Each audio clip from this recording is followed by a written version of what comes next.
That's almost as loud as this.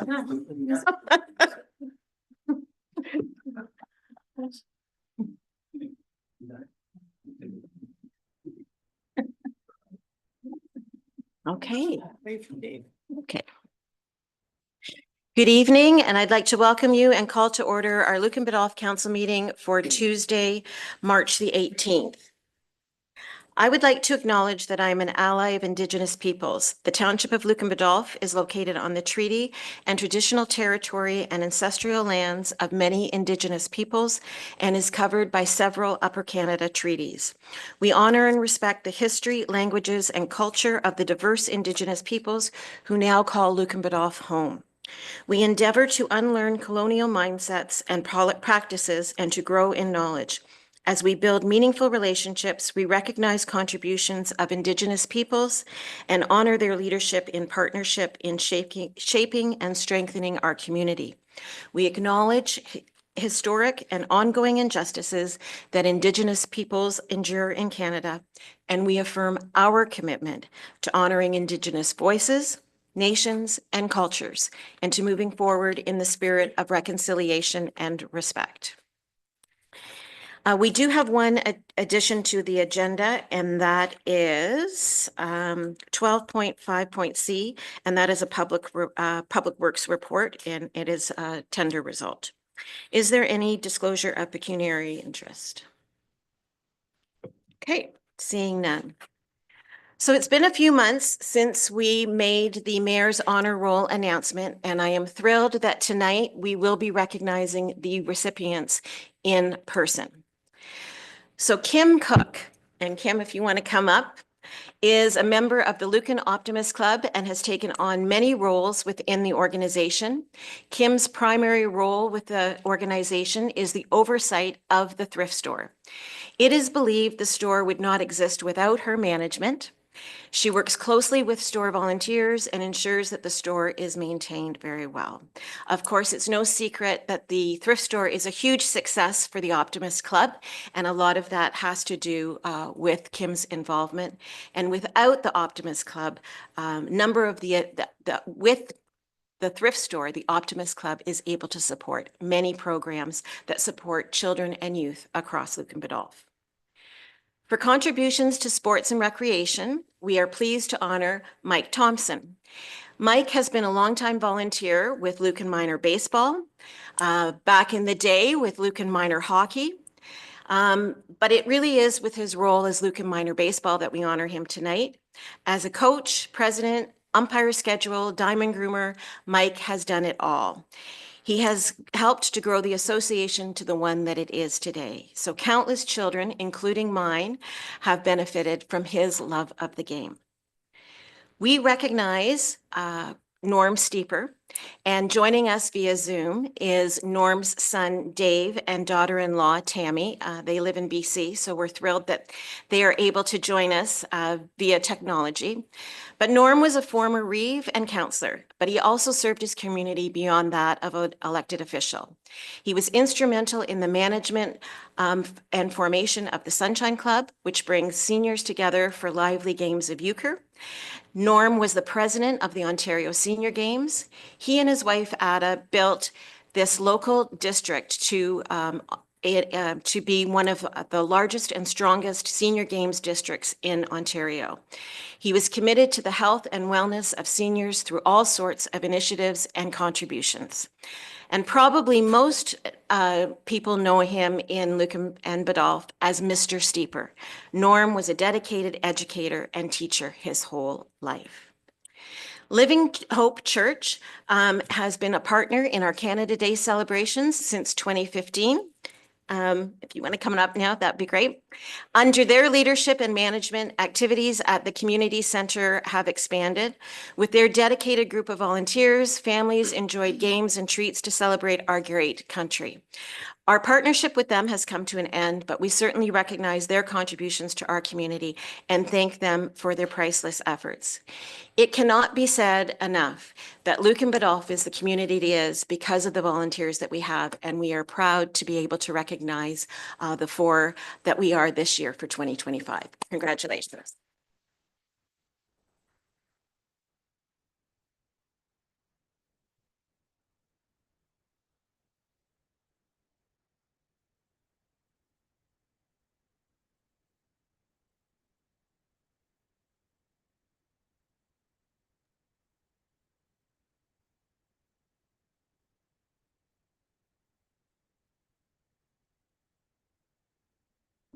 Can't hear anything.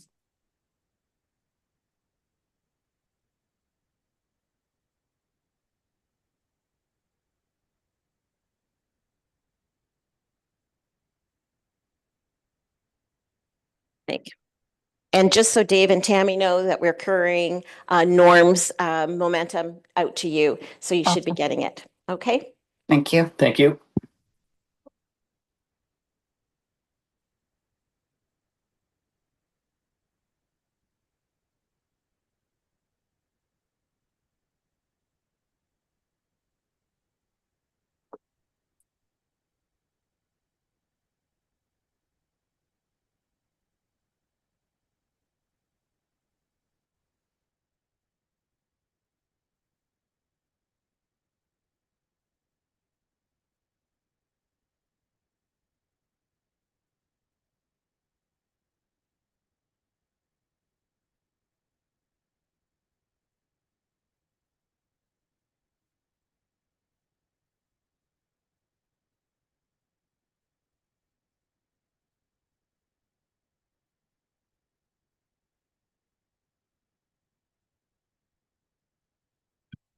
So Dave and Tammy, you're more than welcome to stay online and watch the council meeting so that you know what's going on in Lucan Biddulph.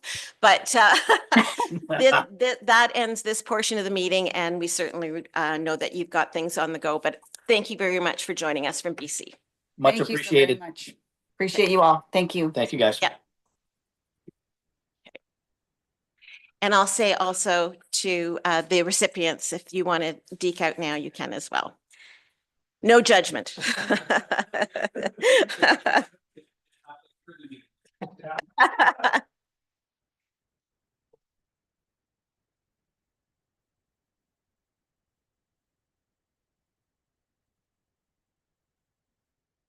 All right, so we do have to go into a public meeting for planning. And so I would ask for a mover and a seconder to adjourn our regular meeting at 8 minutes after 6 to sit as the Committee of Adjustments under the Planning Act. Councillor Regan and Councillor Westman. All in favor, and that's carried. So we've got a couple of items tonight to discuss, but before I turn it over to our planning department, I just want to remind everybody that is here from a public standpoint that we do have a sign-in sheet, and I would ask if you are going to be participating or want updates on these files to please sign the sheet. It's over on the little desk by the door. You can get any more information if you reach out to planning@lucanbiddulph.on.ca. Please be advised that any comments expressed and any written material presented will become a matter of public record for full disclosure. If you have any questions after the meeting, please feel free to reach out to our planning department. Members of the public who have requested to speak will be given a maximum of 5 minutes to address council and provide comments on the application. Please note that all questions and comments shall be directed to the chair of the meeting. In keeping with our procedural bylaw and our zone policy, I would remind all of our meeting participants to use respectful language and decorum throughout the meeting. The order of the proceedings for each of the planning applications in front of us will be as follows. I will ask the planner to explain the purpose of the application and hearing and present the staff report. And then the applicant or their agent will be given an opportunity to speak to their application. Then the public will be given the opportunity to ask questions and or provide their comments. And at that time, I'll remind you to please state your name and address so that the comments can be reflected properly in our minutes. The clerk will then note any additional comments that have been received, which are not included in the planning report. I should note too, I will give an opportunity for anybody that has joined us that didn't register to speak to the applications. Any additional comments received will be noted, and then the committee will then ask questions of the applicant and or staff, and all questions and comments, again, shall be directed through the chair. And then I would ask for any motions regarding the consideration or considering the application at that time. So at this point, I'm going to turn it over to Alyssa. The first application we have in front of us is for property at 33839 Saintsbury Line, and it is a consent application. Alyssa? Thank you. Through the chair to the mayor, members of council, and members of the public, my name is Alyssa Soldo. I'm a planner for Middlesex County, providing my professional planning services tonight for the township of Lucan Biddulph. There are two applications being brought forward tonight regarding a consent and a zoning bylaw amendment. These will be addressed together in this presentation. These are agenda items 6.1 and 6.2. The applicant is seeking to create a total of 4 lots, 1 being retained and 3 to be severed. The current lot as a whole maintains a frontage of 30.2 meters on Saintsbury Line in an area of 0.6 acres. The 4 lots proposed would maintain a frontage of 9.3 meters per unit onto Watson Street, with lot areas of 283.1 square meters, 282.1 square meters, 281.8 square meters, and 318.7 square meters. The applicant has applied for concurrent zoning bylaw amendment, which proposes to rezone all severed and retained lands from a residential first density zone to a site-specific residential second density zone to permit the development of the semi-detached dwellings with an increased maximum lot coverage provision. The cumulative effect of both applications is to create a total of 4 lots to allow for the development of 4 semi-detached dwellings, providing a total of 8 individual residential units. The subject property as a whole is currently a 0.6 acre lot on the west side of Saintsbury Line, south of Watson Street. The lands are legally described as Block 44 on Plan 33M563 in the township of Lucan Biddulph, County of Middlesex, municipally known as 33839 Saintsbury Line. The land is currently occupied by a single detached dwelling and a detached garage. The property is immediately surrounded by residential uses in the form of single detached dwellings in all directions. Agricultural lands used for crop production are located to the southwest and southeast. And additionally, there are townhomes located northwest of the property. The property's designated settlement area in the County of Middlesex official plan is designated residential in the township of Lucan Biddulph's official plan. It is also currently zoned residential first density zone in the comprehensive zoning bylaw. 2 comments were provided by the public after the development of this report. The first comment was provided by the neighbor directly to the south of the subject property regarding concerns about drainage and water management, privacy, and potential impact on the trees on their property line. The second comment had concerns about wastewater capacity, stormwater management, traffic and road safety, incompatibility with the surrounding development, and conflict with the official plan. Concerning agency comments, the Middlesex County engineer provided comments about land dedication for road widening, which has been added as a condition if approved. They've also noted that the proposed plan for stormwater management with a direct connection from private property to the stormwater on Saintsbury would not be permitted. Middlesex County Emergency Services provided comments about 911 municipal addressing. Canada Post has commented that this development would receive mail through an existing community mailbox. Hydro One has no comments or concerns currently. The Asable Bayfield Conservation Authority also does not have any concerns. Public Works provided comments that water and sanitary capacity is available.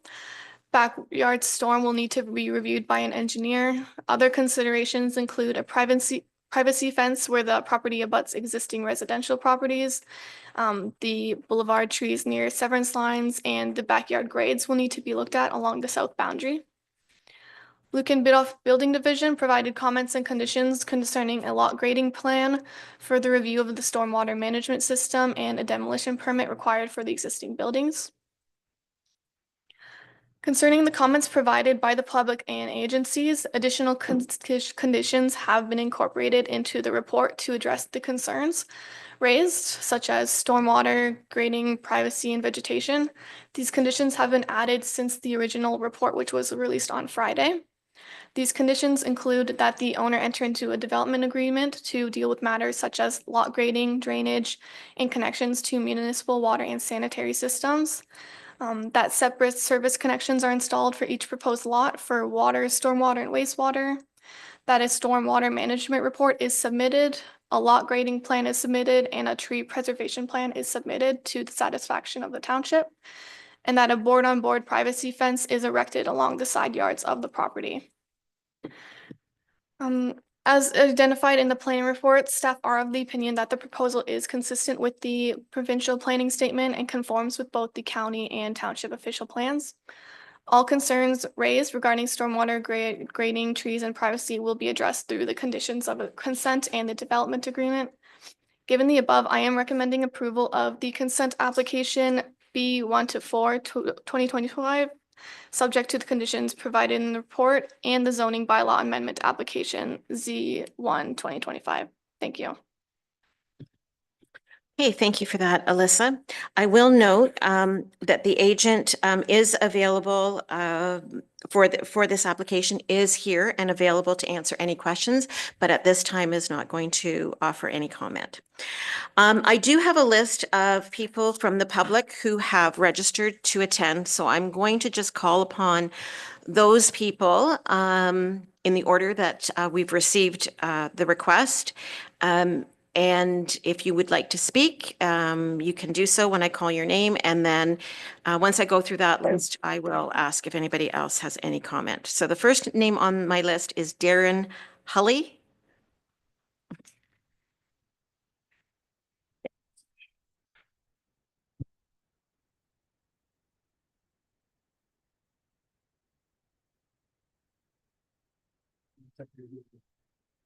Yes. Darren Hulley, 102 Watson Street, Lucan.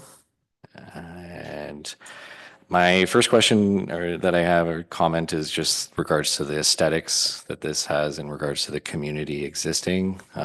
Currently in this area, all of the homes are single detached homes with 60-foot lots as far as I can tell. And this seems to be implementing a concentration effort on that property, which my general comment would be is that it appears to be kind of maximizing the return on this application and potential development of this property. And I don't know if I submit all my questions or just one at a time or.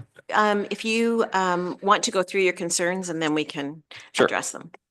As a result of the availability to implement these semi-detached homes, I recognize that this potentially would lower the price point at which neighbors could enter into the neighborhood, to which concerns me with regards to the potential sale of any other homes in the area and the listing prices that they would fetch, and the potential decrease in value to those properties surrounding. I have great concerns with regards to the parking and availability to park on the street if needed, and the potential setback of the houses to allow for enough parking such that if there is parking on the street required, I'm concerned about the density and the amount of traffic. There's a significant amount of traffic that comes off of Sainsbury at a high rate of speed, to which I'm concerned about the public safety in the area. In addition to this, the increased noise and busyness of the street, and during the construction phase. My other comment I would have is it seems like this zoning is a very specialized zoning for this property, seeing as it's commented as site specific. I just question whether this is happening and going to be happening elsewhere in Lucan, and basically why that implementation is happening.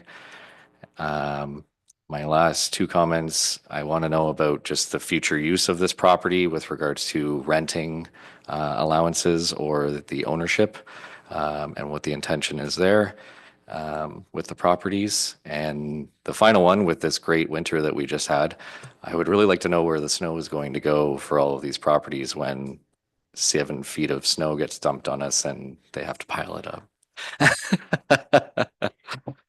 And the only other comment, which I believe was addressed by the planner, which was preservation of trees. Currently, there's some very beautiful, majestic trees across on that road in that lot, and preservation of those is most likely unlikely, but I definitely would like it noted that we do enjoy those trees. So. Okay, thank you for those comments. Don't know if we're going to go to the agent first or planning have anything to add to that, what you've already. Here we go. If you want to come up, Nick, maybe. Maybe, actually, if you want to sit beside Councillor Regan, that would be. Okay.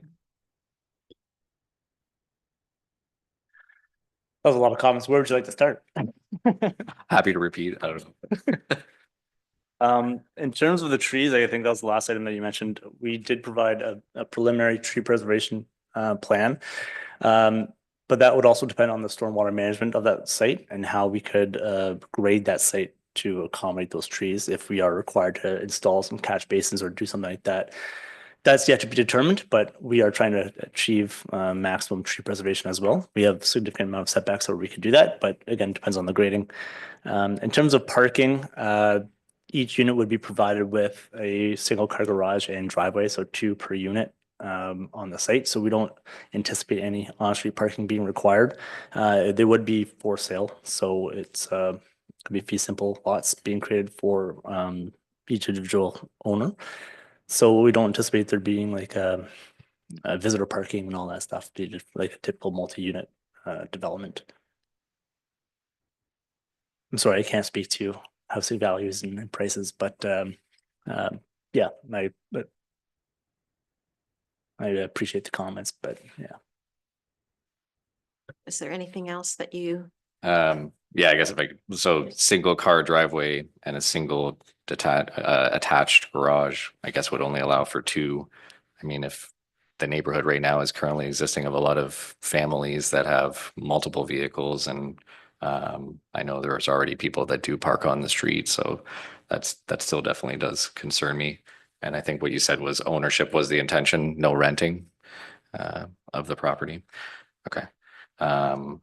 And then, yeah, I guess I would appreciate just knowing though the aesthetics of it for the neighborhood and whether that was a consideration, because I know you can't speak to the future of the availability for housing prices to go down as a result of this in the area, but I guess when you look at the street aesthetically, as I said, except for the one cul-de-sac that has row houses currently existing on it, every single house in that neighborhood as of right now is a single detached home, and most of them actually with double garages. I guess I'm just concerned that this is opening up single attached garages with semi homes. It just seems very strange in comparison.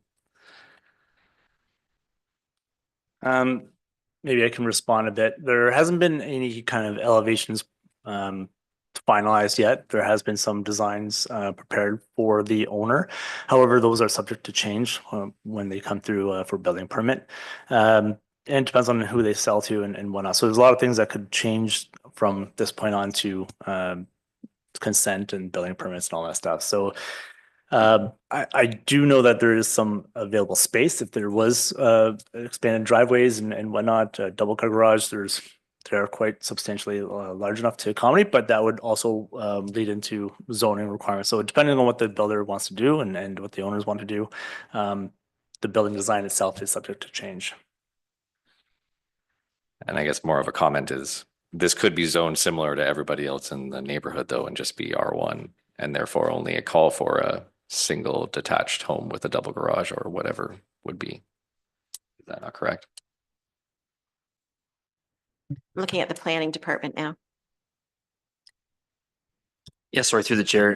Do you mind just clarifying what your question was? That the zoning would be the same as everybody else's on the street could be a recommendation that could come as a result of something. I don't know.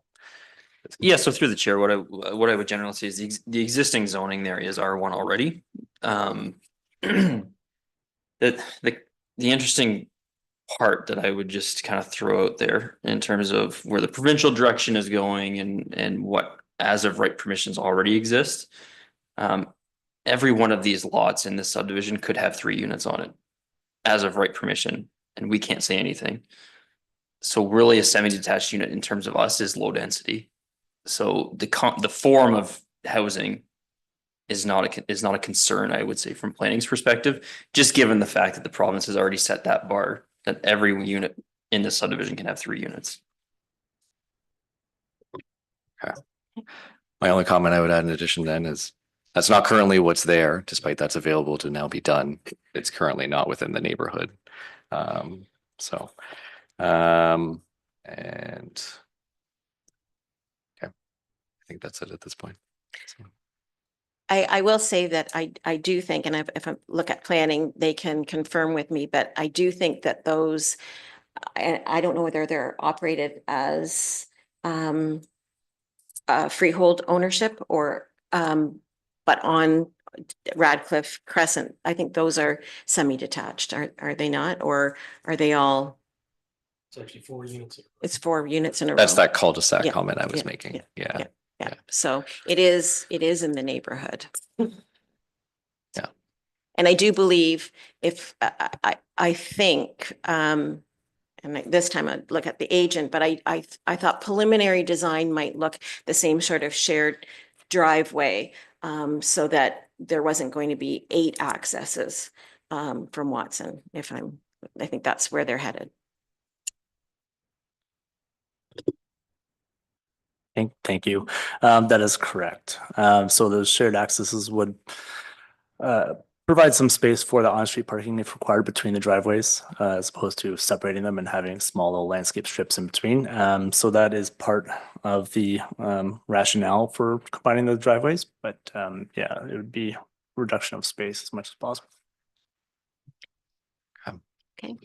I think my only final comment again would just be the busyness of the neighborhood and the traffic, the safety, children. We play on the streets. There's lots of people to walk by. There's, people, as I said, people come flying down Sainsbury and at a higher rate of speed and come into that neighborhood. And it just concerns me about that many units being located on that plot, and especially so close to a stop sign that's already present. It just, yeah. Okay. So, thanks. Thank you very much. Next one on my list is Matt Weston.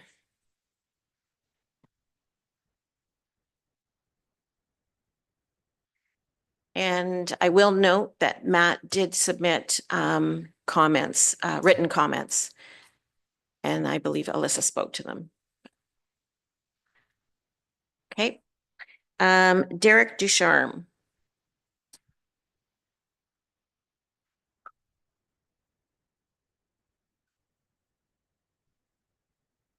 Derek Ducharme. I'm 104 Watson Street.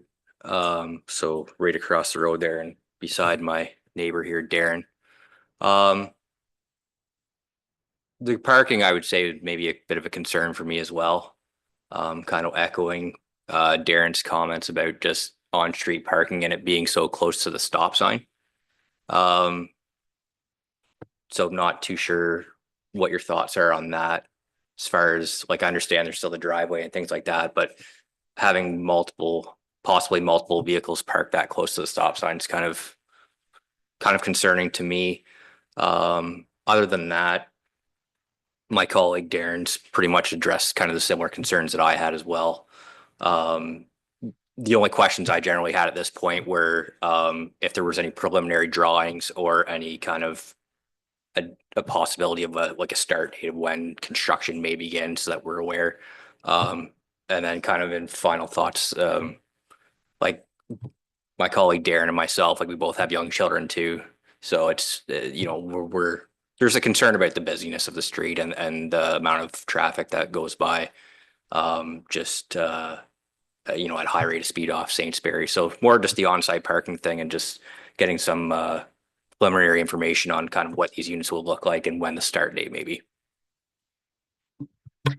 Well, I think the parking's been, I think, answered unless you had anything else that Nope. came from that. No. And I do appreciate you acknowledging Mr. Hully was making the same sort of comments that you were, so that we don't need to repeat ourselves over and over. I appreciate that. And then maybe just the timeline. I guess maybe that would be do we know what sort of timeline we might be looking at? Oh, Jeff.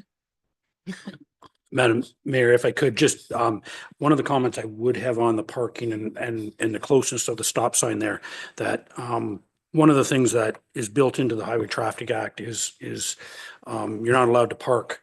There is a distance that you're allowed to, you have to stay away from a stop sign. So in this case, if we are concerned about that, we could put, a no parking sign there to ensure that our bylaw officer can actually issue a ticket there if that becomes a concern. Yeah, for sure.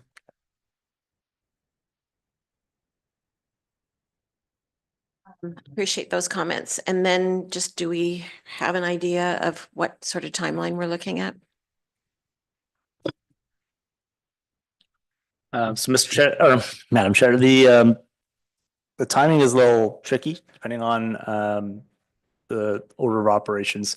So once we have a consent agreement, if it is approved this evening, there's a 2-year lapse date on that, which we would have to clear all the conditions. And depending on the conditions and what we need to do to achieve those conditions to be cleared, hard to say. So there is a number of requirements in terms of getting the detail engineering in place and serviced. I would say likely a year before we get to going on construction, and then a year after that for completion. Yeah, that's so I would say about 2 years would be safe. So when you say construction, do you mean demolition of the original property that's there currently? That would be part of it, yeah. Okay, yep, thank you. Thank you. Okay, Matt Stratman. I know Mr. Stratman is joining us via Zoom, and he did provide. Oh, shoot, I guess I needed my microphone on. No wonder he couldn't hear me. Matt Stratman, and Matt is joining us via Zoom. Mr. Stratman did provide written comment, but Matt, did you want to add anything else verbally after hearing the presentations? Yeah, thanks. Matt Stratman, 33835 Saintsbury. I guess I just wanted to repeat them here just so we have them kind of on the record, and hoping that that I can hear some, some comments just based on those concerns. So my concerns that I had were a preliminary drainage plan. Curious if any details can be shared here. Also privacy. We're going from one neighbor to potentially 8 neighbors. I, along with, all of our neighbors here, have young families, and I'm sure they share the same privacy concerns, hoping that, this privacy fence will suffice.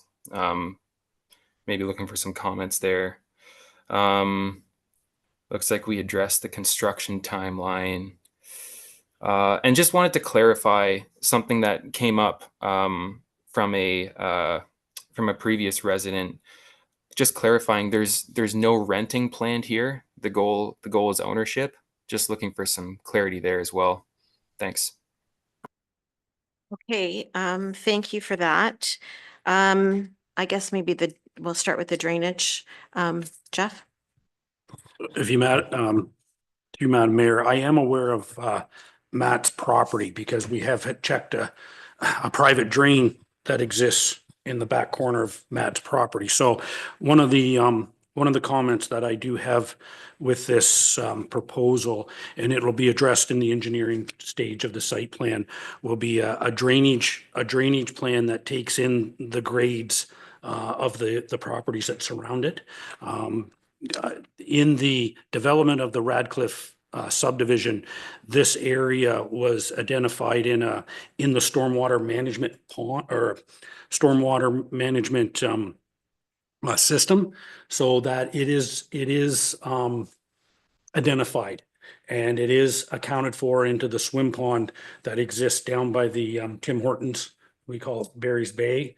So actually the stormwater then will transfer down to that area.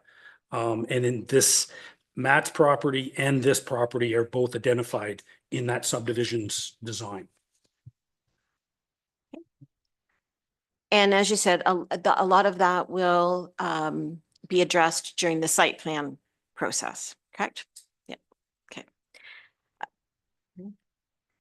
Oh, development agreement. Yeah, sorry, through the chair, just point of clarification. So that will get addressed as a condition of clearance of the consent application. And then the privacy we addressed through, again, one of the conditions, correct? Yep, okay. And I don't know how else you can answer what the intent is from the market standpoint, from the being sold. Thank you, Your Worship. Yeah, just to reconfirm it, it is intended for sale, not to rent. So each individual lot would go to each homeowner. Okay, thank you. Matt, did you have any follow-up on that? No, all good from me. Thank you again. Okay, thank you for participating. And the last one on my list is Marissa Wilson. And Marissa is joining us via Zoom. And I don't know, Ms. Wilson, if you've got any comment that you would like to add or that you would like to contribute after hearing submissions and what we've been speaking about. McKay Wilson's here. I'm speaking on behalf of my wife, 33856 Sainsbury Line. Would just like to echo a lot of the comments regarding public safety and parking, specifically the rate of speed in which people are driving along Sainsbury to then pull into Watson Street. Now adding, I guess, 8 additional residences, potentially upwards of 16, 17 vehicles. The traffic then increases and puts additional risk of those people in the surrounding area, those walking, general public safety. So hopefully that can be addressed or looked into. Okay, thank you for that. And can I just get your first name? Just you said it pretty quickly and I missed it. Yeah, sorry, McKay, Mackay. McKay Wilson. Okay, great. Thank you. And appreciate you just reiterating the comments that were heard earlier. Okay, at this time, I will open it up to the committee for question or comment clarification. Councillor Regan. Thank you. Thank you, Madam Mayor. Thank you, everybody, for your comments. So Alyssa, my first question was that during your report, you mentioned that there were some conditions that were added as a result of public comment. So I read the letters, very well-written letters, and I've listened to everybody's comment, and I had one person did contact me. So I'm just wondering which one of these conditions, because I know we always try to work with people. So which of these conditions were changed or added rather as a result of public comment and public concern? Yep. Through the chair, the conditions that were added after it was originally sent out on Friday were conditions 11 to 16. All right. Okay. So, and that was, so when as I was reading through the letters and listening to comment, there was a couple of themes. One, of course, was the water management. And I'm seeing that is being addressed. And of course, that once that we get the site plan, we get all of that is all going to be engineered, and Jeff did address that a little bit. I guess one of the concerns I would just have about that would be the other concern was the traffic. And I know that that Watson's always been a bit of an issue. There's a bit of a straightaway there. And I know that we've taken steps and we're trying to take steps to sort of mitigate that and get people to slow down on those streets. I mean, that's something we've been working on for a couple of years anyway. So I'm just wondering if that's something that else we could consider. So your suggestion about putting those parking signs back away from the stop sign there, I think that was a concern as well. I don't know if there's anything else, but those are the kinds of things that we'll be looking at and addressing as this process moves forward. Because I just want to make sure everybody's concerns are addressed. But the fact that we've added 5 or 6 conditions, right? And again, is showing that we are working with people on this. So that's a good job. And I hope that residents are somewhat happy with that anyway. But again, just with the traffic, I'm just not sure what else we can do. And understanding it's not just at that section, it's that whole strip, that whole street. There's always been an issue there. So Okay, that's just a comment. All right, thank you very much. Okay, don't need an answer. Thanks. No, I'm good. Alyssa gave me what I wanted. Thank you. Okay, any other comments or clarifications? Deputy Mayor Manders. Just on the two things, just on the parking, Jeff, it just sounded like it was a maybe could, or if it became a problem, or if people aren't supposed to, but if they did park by the stop sign, I think we should be proactive and have no parking however much situated back. Just as everyone talked about kids, like I'm just worried about people parking there and then cars swinging, out and not having the room to tuck in by the stop sign. So I think we shouldn't wait for somebody to park there and then do it. So a comment I want added. The trees, it will be interesting, and maybe Dan can answer it. Like when you get into swales and maybe privacy fences and things like that, and what we don't want is this development to kill the trees, but have their development and then so bad, so sad in 3 years when they die. So it must be hard to determine the impact of roots being rooted up. So I guess is it kind of up to the neighboring properties and the developer to decide the risk that they want to take on that, where you and may say, you know what, the developer should take down the trees, replant a tree, as opposed to, again, I love the trees too, but there's nothing worse than for the homeowners to have roll the dice and have dead trees they got to deal with in 3-4 years. Yeah, so through the chair, what we would typically do as part of these processes is require what's called a tree preservation study or tree preservation plan. And as part of that, so in this case, the applicant has provided us today with a tree preservation plan that they had previously done. It does identify what we would want to know more so is maybe not necessarily the trees that are on site, although we do want to know what those are too. But more so those trees that are on those bordering areas that may be impacted on the neighboring parcels of land. So in this case, the property to the south, more specifically, there are a number of trees that kind of border between this parcel and theirs. So those trees specifically, we would want to see some type of tree preservation fencing put in place. And at the end of the day, we have to rely off the professionals to make those determinations as to what could be saved and what can't be. But in terms of those particular trees and species, we would ask that a tree preservation plan be provided, tree preservation fencing, and then sign off from an arborist or an Ontario landscape architect that preservation fencing is in place, those trees are protected, and they will be maintained through the development process. At the end of the day, that's something that we would include in that development agreement that we would have the developer enter into. If damages do occur, we would expect those to be replaced. Thank you. That's all I have. Okay, any other questions or clarifications? Dan and Alyssa, I might just get you to address some of the issues that were raised in one of the written submissions that we received, just because they were detailed in their nature, and I just want to, I guess, just publicly address some of those concerns. Number one, the wastewater capacity issue, and I think it would, Jeff said that these lots were addressed with stormwater, but have these lots been considered in our wastewater capacity? Yeah, Madam Mayor. So, so all three services were identified with this property when the Radcliffe subdivision was being designed.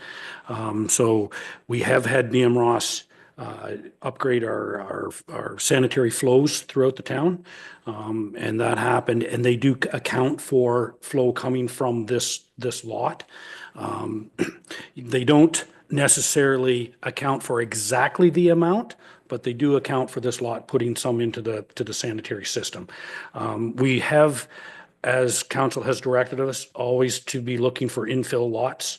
So we do keep capacity, close to ourselves, like for infill lots like this. We'd be more concerned if it was a larger development, going in. That would be a concern on how much they're going to put into the sand, but there is no, this lot here has been designed to go into the sanitary system. As for the water, it's looped. There's lots of water capacity in the system. That's not an issue. And I think I already touched on the storm, that it has been, this area has been identified to go into the storm pond down by the Tim Hortons area. And then there were some concerns raised with regards to the official plan amendment number 10, which I just would remind council and our residents that even though we've approved it, it isn't in force and effect as it is tied up in appeal. But some of the concerns that were raised around conflict with our growth strategy, I wondered, Dan, if you could speak to that, or Alyssa.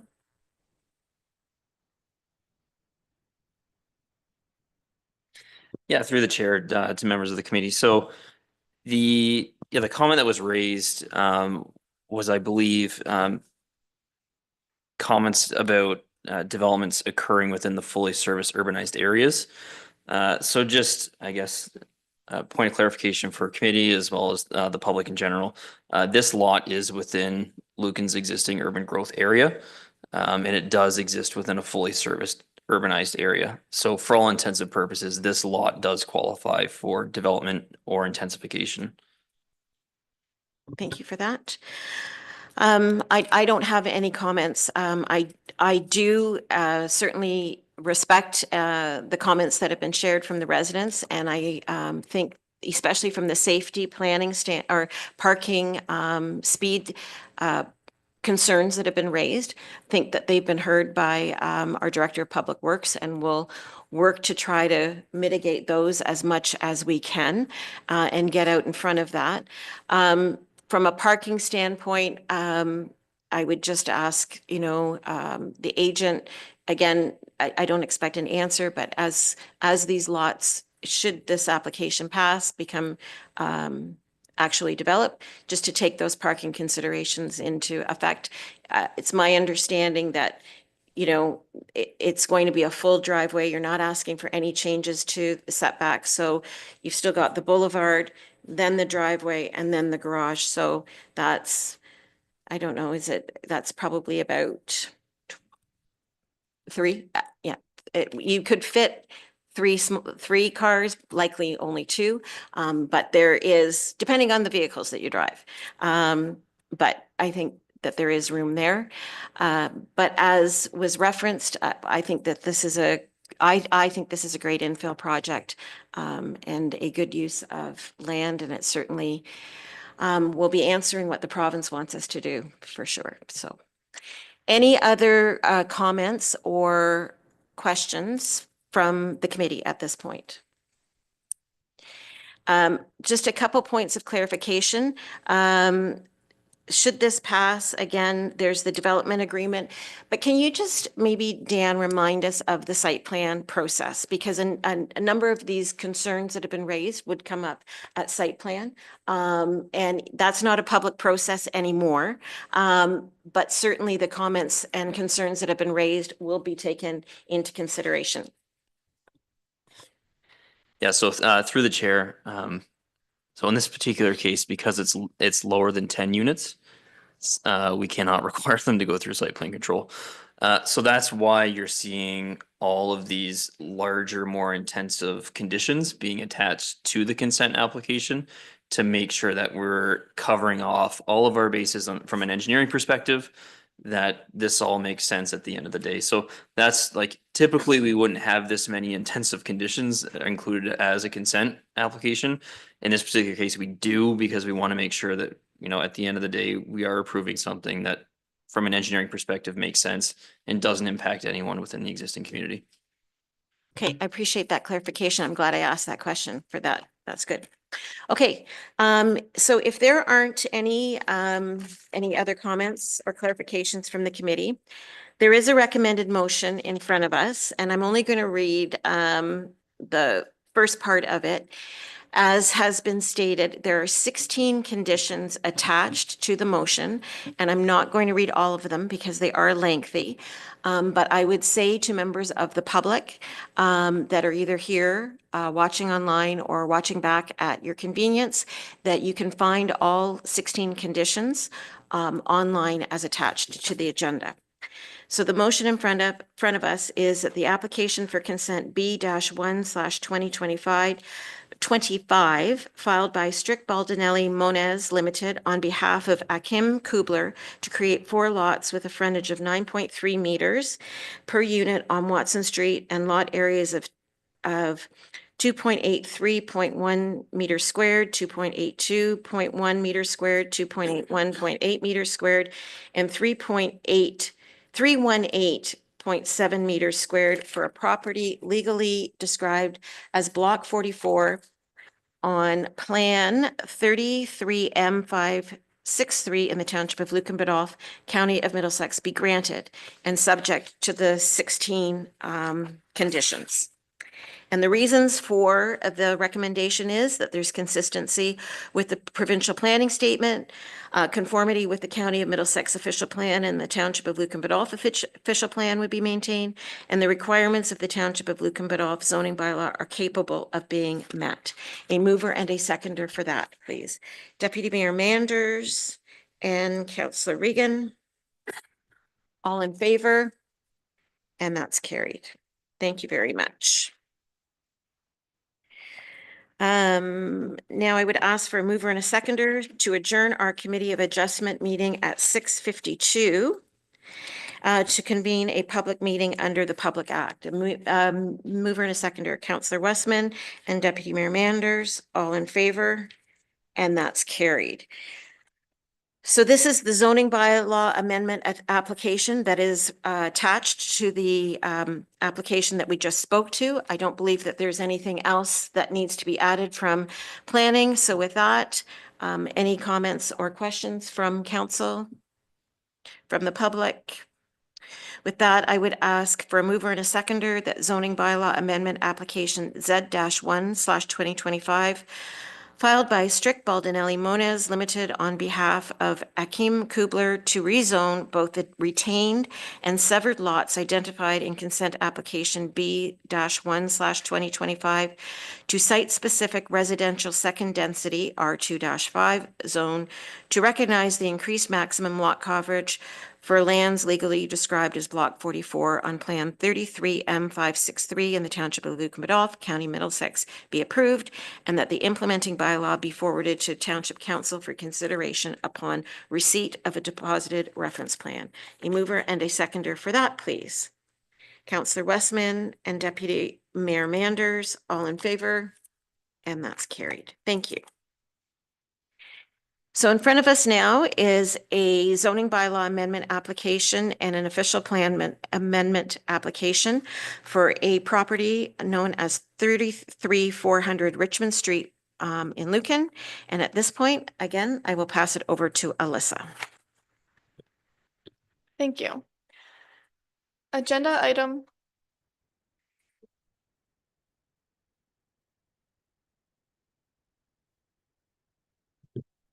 Thanks. Agenda item 6.3 addresses a zoning bylaw amendment and official plan amendment application for the property at 33400 Richmond Street. The purpose of this report is to provide council with background information regarding the proposed applications. The purpose of the official plan amendment application is to redesignate lands from the highway commercial designation to a highway commercial special policy area designation to permit the addition of residential uses in the form of apartment dwellings. The purpose of the zoning bylaw amendment application is to change the zoning of the subject lands to a compound zone to maintain the existing site-specific highway commercial zone with a site-specific residential third density zone. The cumulative effect of both applications is to allow for the development of the proposed 5-story mixed-use apartment building. The subject lands are approximately 0.46 hectares in area with frontage onto Richmond Street, east of the intersection at Richmond Street and Sainsbury Line. The lands are legally described as part of Lot 7, north of Proofline Road, Part 17, 18, and 20 on Reference Plan 33R19013, municipally known as 33400 Richmond Street. The lands are currently vacant of any structures.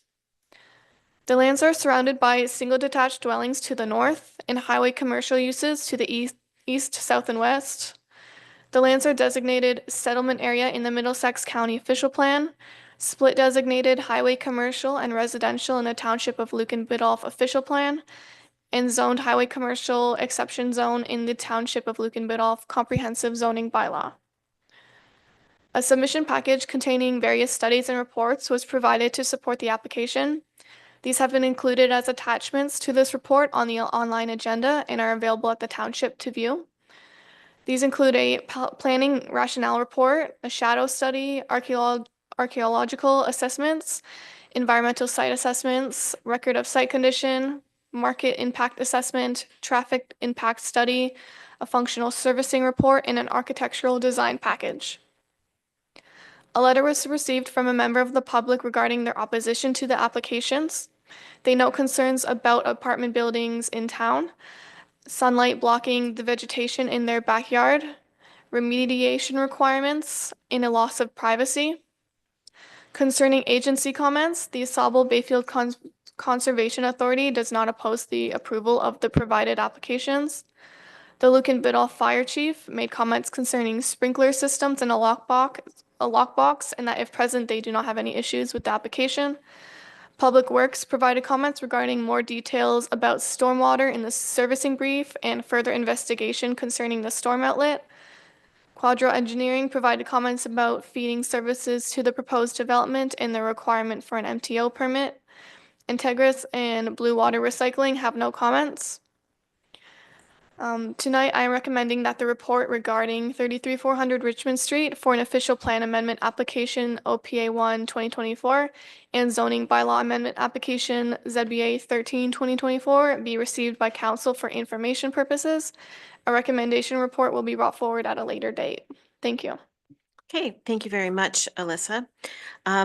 At this time, I know that we've got representatives on behalf of FARI, and I would ask Lauren and Jersey to join us up, I guess just Lauren, up at the speaker's desk or the speaker's podium, because I do know that you've got a presentation to submit to us. So welcome and thanks for joining us. Good evening, Madam Chair and members of council. My name is Lauren Suley, and I'm an urban planner with Civic Planning and Design. I'm here today representing our client, Farhi Holdings Corporation, who are the owner and developer of this project at 33400 Richmond Street. With me today, I also have Jersey Smilarek from Civic Planning and Design, as well as Amir Farahi from Farhi Holdings, and he's online today. Our team is looking forward to hearing from members of council this evening, as well as the public discussion to follow. Could I go to the next slide? So staff have given you a pretty solid overview of the project site itself. The project site does include several factors that have influenced the concept design that you have in front of you tonight. I will speak to those factors shortly, but I would just like to quickly reiterate some of the factors that have influenced that design. So the site is vacant. It does, however, require a 14-meter building setback from the edge of Richmond Street. And so that's the actual the actual property line, not the road platform itself. Additionally, there's a sanitary servicing easement on the eastern portion of the site connecting from Richmond Street to Spencer Avenue. And there's also an existing pedestrian connection that comes from Spencer Avenue onto the site. The project team also recognizes, as Alyssa had mentioned, the low density residential development that's in behind the site. Next slide, please. So this is a proposed concept for a 5-story mixed-use apartment building with 58 residential units and 932 square feet of ground floor commercial. The concept also includes 82 surface parking spaces. The ground floor of the building itself has been designed with active uses facing onto Richmond Street. So those uses include the commercial unit as well as some indoor amenity area. And just to clarify, there are no residential units on the ground floor. There's also an opportunity that has been conceived with this design to provide some outdoor landscape area within that 14-meter setback that has been required from Richmond Street. Next slide, please. The project team worked through multiple design iterations to get to this concept you see before you this evening. So the building has been focused towards Richmond Street as much as possible, recognizing that there is that 14-meter setback, and that setback does not require or does not allow that building to be any closer to the street. As a result of the setback, the team has paid special attention to the massing and the placement of the buildings to reduce overlook, privacy impacts, and shadowing on the subdivision and behind. The building massing has been stepped back after the 4th floor to fit within a 45-degree angular plane. And that is basically a design standard where the building's height has to fit within a 45-degree angle of the rear property line, which essentially sets the building back as much as it is tall. The ground floor of the building has been conceived with a height of 5 meters, and this is to help create an animated interface with the public realm.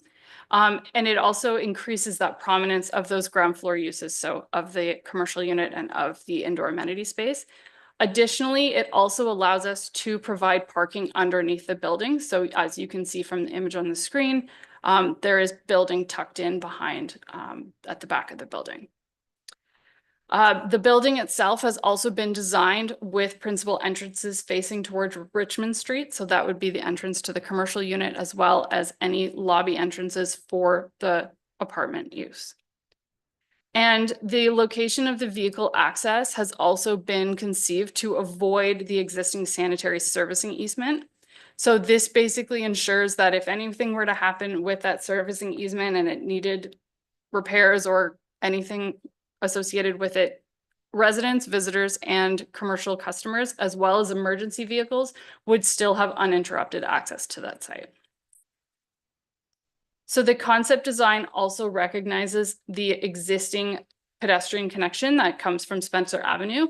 And we are proposing to extend that connection through the site out to Richmond Street and also include a new sidewalk along the front end of Richmond Street to kind of increase those connections. The majority of surface parking, as you can see from the image, has been located at the rear of the site and will be screened with enhanced landscape treatments, privacy fencing, to reduce any headlight glare onto the backyards of the neighboring houses. So in addition to these site-specific factors that I had just mentioned, the project also is influenced by certain market and policy-driven factors. So the landscape for retail and commercial development and opportunities for mixed-use development is becoming more prevalent, and it's changing, especially in smaller municipalities where there's excess commercial land that is available for conversion. Additionally, the province has policy guidance with a strong focus on building a range of housing options and densities to meet the current and future needs of communities. The policies also direct municipalities to permit all types of housing options and residential intensification, including the development of underutilized commercial land and creating development of housing densities that are sustainable and efficiently use land and resources. The proposed development provides a much needed housing option for Lucan in the form of apartments, studio, 1-bedroom, 2-bedroom apartments. Currently, Lucan is a community with a predominantly low density development form, and that is single detached homes.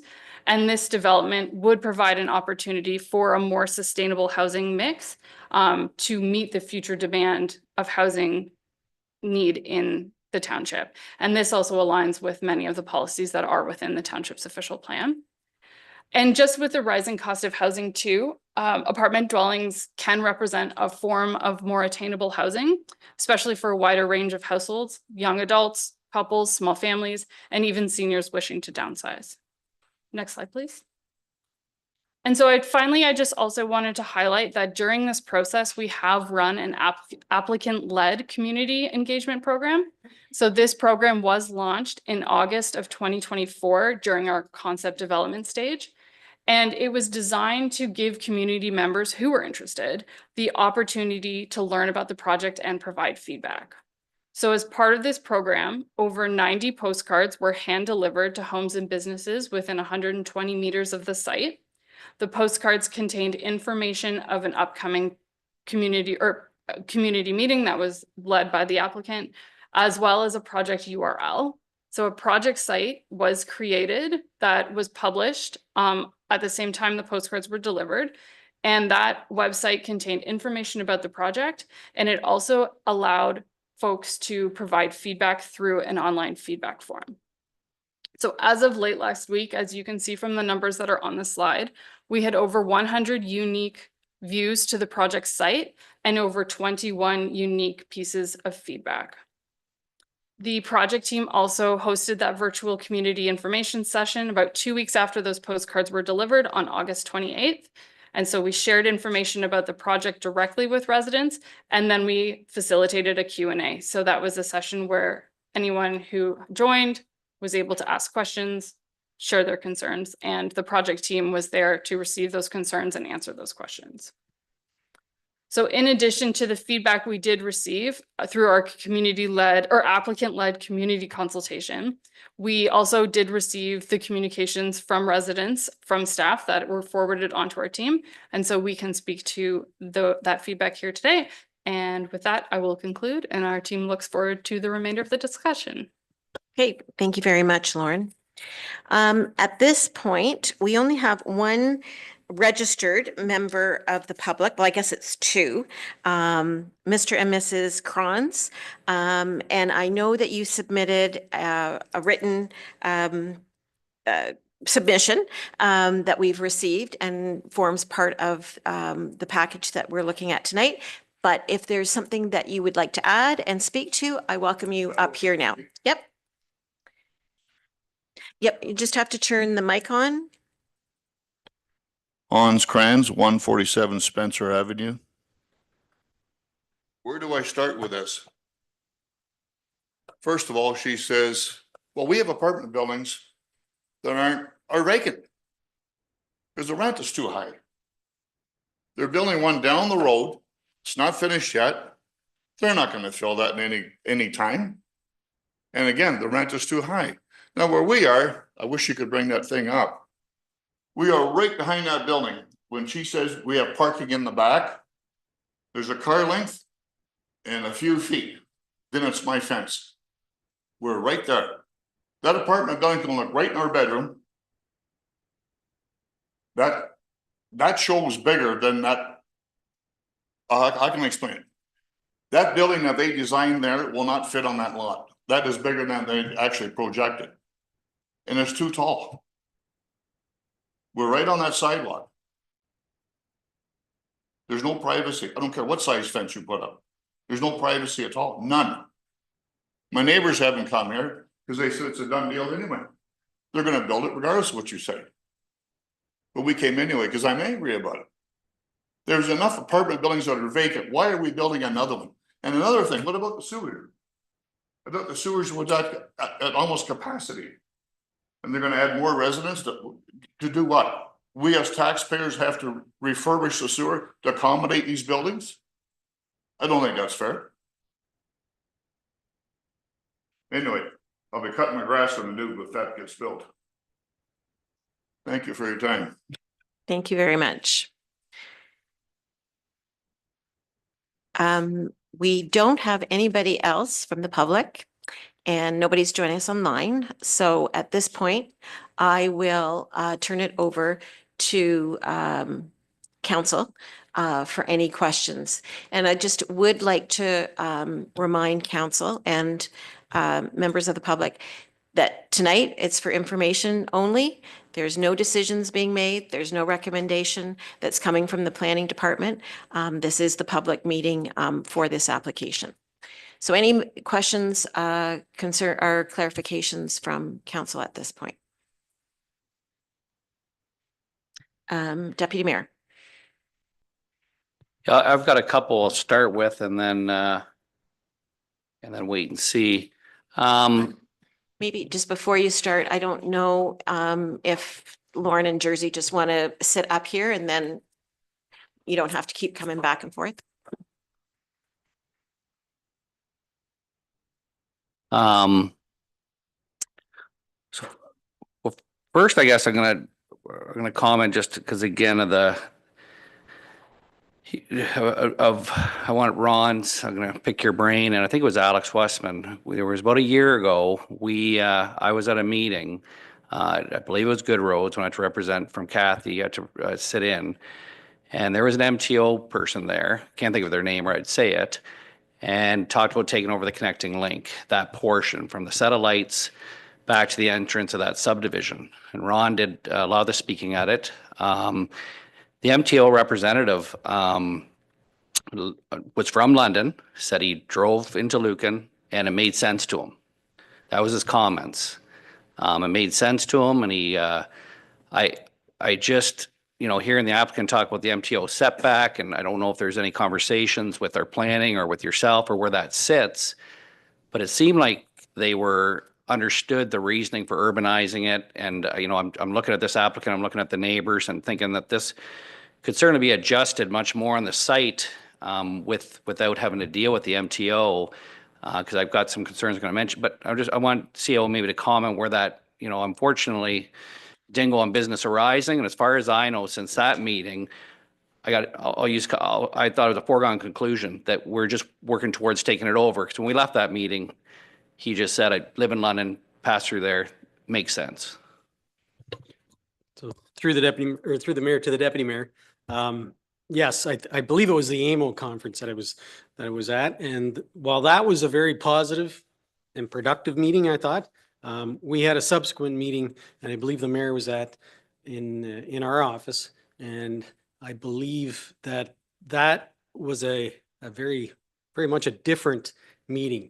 So there's kind of two phases to this, and Jeff, our Public Works Director, can correct me if I'm wrong here, but there's two steps. There's an urbanization that we're talking about, and then there's the actual extension of what we call the connecting link, because the connecting link ends right in the middle of that intersection, Sainsbury and number 4. So, and they're two very different things. And we got that sense at that second meeting. And while they might be willing to entertain urbanization, they seemed very reluctant at this point to talk about any extension or extending that connecting link.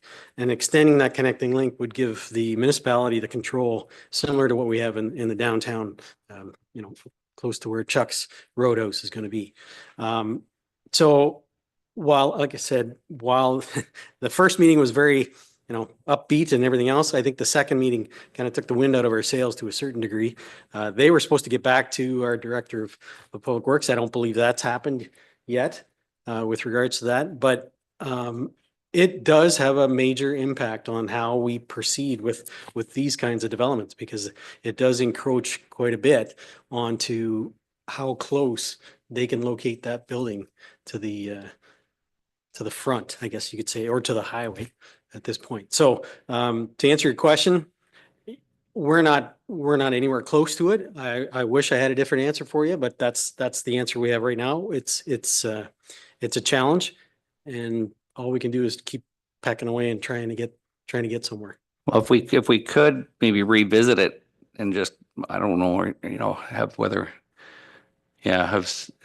confirmation or emails or names, or is there anything that these setbacks and working with us on urbanization, this is impacting parking, this is impacting green space, this is impacting a lot, for, some of the concerns of our public, and some of my concerns that I'm going to speak to yet, but it's one thing not maybe taking it over, but they want to urbanize it. So do they want to work with us? But I know it's, better be careful what I say about MTO, but I don't think that's that simple, I realize. But, are they flexible then to deal with us on the urbanization and the setbacks of properties then?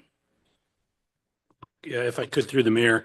So we are planning another meeting about the urbanization of that stretch.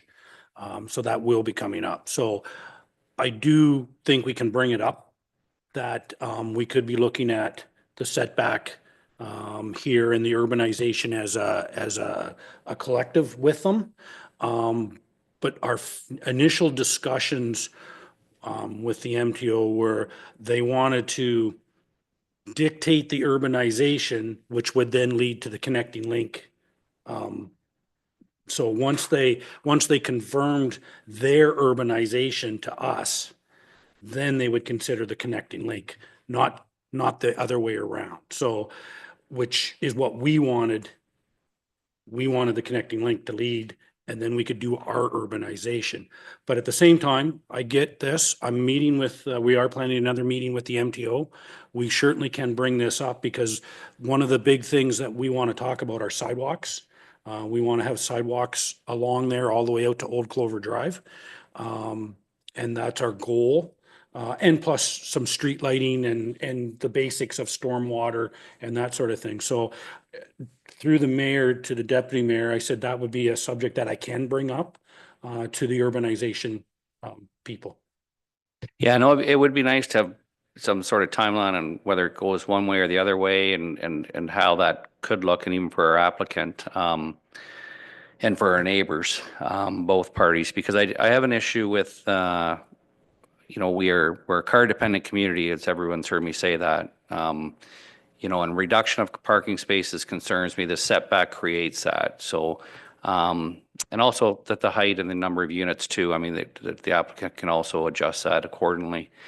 But I do have an issue with reduction of parking spaces. I want to make that comment. Again, we're a car dependent community, and I just can't see the reasoning or being able to have reduced, even though it's only 0.25. We were just discussing 3 cars in one laneway, 20 minutes ago. So I definitely want to make that point. The overall height, I'm concerned about. I don't know if planning can or Jeff or Ron know, but the current building going up right now, I believe to rooftops 15 meters, I believe. And I believe this one is 18, 19 meters to rooftop. What is it? 18. So I am not, that's not a plateau I want to go to in our community.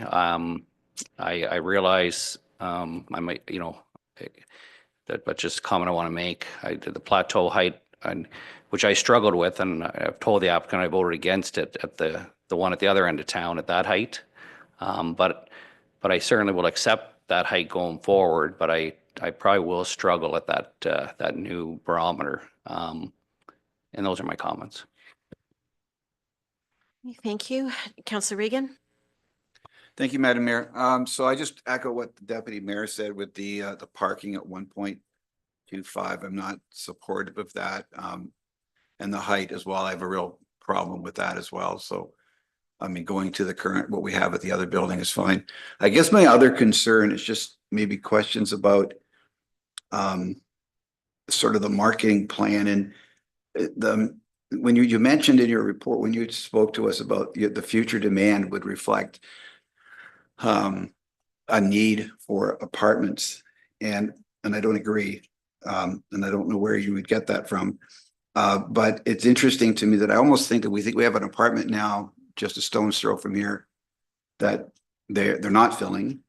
And I wonder whether or not we've actually, and we have another building that's being built, it's not finished yet, but I'm just wondering about whether or not we've reached a saturation point. And I know the ministry, the province of Ontario has said we need to have diversification of buildings. And I know when we talked about the one that's being built now, 4 or 5 years ago, I remember we talked about our seniors and where they're going to be living. And I remember we talked about that and we thought at that point, but I think over the last few years, what we've seen is that I don't know whether or not there's going to be a demand for that at all. And I don't know if it's a good move for our community to have more apartments, quite frankly, because I don't know if that's with people moving to Lucan, when they move to Lucan Biddulph, I don't think they're moving to move for apartments. It doesn't seem to be the trend. I could be wrong. I don't know. It's how I feel. So, and again, to the gentleman's point as well, just about the fact that we've just, is it something that we need to do? So again, just to comment. So have we reached the saturation point down there? Again, and to echo what the deputy mayor says about the parking spaces and the the 18 and the height as well. Those are just some comments that I have. Nothing else right now though, but that's just, I'm good. Thank you. Okay. Did you want to speak to the market concerns? Thank you, Madam Chair, and good evening, everybody. My name is Jersey Smolaric. I'm one of the partners at Civic Planning Design. Just wanted to speak to a couple of the things. I think just because I didn't get a chance to touch on the MTO piece, just so that we're all aware, we're not actually asking for that setback or any change in the front yard setback for the rezoning application. So if the rezoning application were to go forward at a time that we're going to be kind of asking for your support at that time, it won't make a difference whether or not the MTO element has been resolved at that time. So there is an 8-meter front yard setback. So we would be able to bring the building closer to the street and pull it further away from the single family homes to enter into that 14-meter buffer for that piece. Okay. And then just in terms of market research, we have done some market research. We use a firm called Urban Metrics that have looked at kind of the situation in terms of the Lucan market. And I can't speak on the saturation point, whether you've reached that or not. Obviously, there's been a number of factors that have affected how people are moving around in different communities, whether that's immigration is one of them, and then how that's being dealt with at this time in our country. But at the end of the day, what we look at when we're looking at creating density within smaller communities, looking at different housing typologies, whether it's for seniors or whether it's folks who have young adults who live in town and want to stay in Lucan, but don't have the ability to purchase in Lucan, that gives them an opportunity to stay in the community if they choose to. Similarly with seniors, those who want to downsize and don't want to live in a house and have to mow a lawn or look after their property and want to move into an apartment, which then frees up housing for new families to move into Lucan and continue Lucan to be the thriving community that it is. Thank you. Councillor Westman. Yeah, so like I share my colleagues' concerns about parking and the height of the building. I gave the shadow study quite a good once over, and the winter solstice, the 21st of December indicator, tells me that will be part of the line of sight. So the top 3 floors are going to have line of sight into the backyards and homes of the residents directly behind it. Is there any thought to like planting trees and things to mitigate that line of sight issue? That's Through you, Madam Chair, yes, there is a buffer area located just kind of, if we're going to call it north of the parking lot, that would allow the opportunity for planting of trees. So we are meeting the bare minimum of that in one corner, and then it expands as the site is in a irregular shape. And so that would definitely allow the opportunity to plant trees and for those trees to grow over time. yeah, and like, I'm very familiar with the tree planting thing. I had the opportunity to serve on our conservation authority boards, and look at I'm a scout leader here in town. We plant trees, but the thought of waiting for trees to grow, they don't grow fast. So would there be a consideration to maybe put in established trees, something with a little height that's going to provide you with a lot more coverage and give that line of privacy for the neighbors to the north? Through you, Madam Chair, we will definitely take that back as a possibility to take a look at through the site plan process, and we will see if there's the ability to plant kind of more mature trees at that time. Is that it, Alex? Okay. Did you have? Yes, absolutely, Councillor Reagan.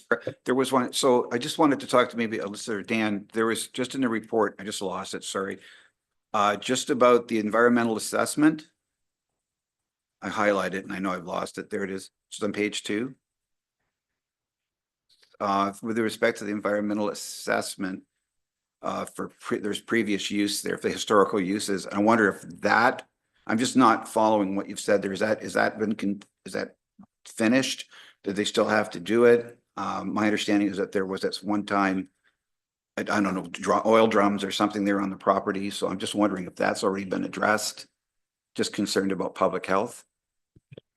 Yeah, through the chair. So, based on the historical use of the site, a phase 1 ESA was conducted on site.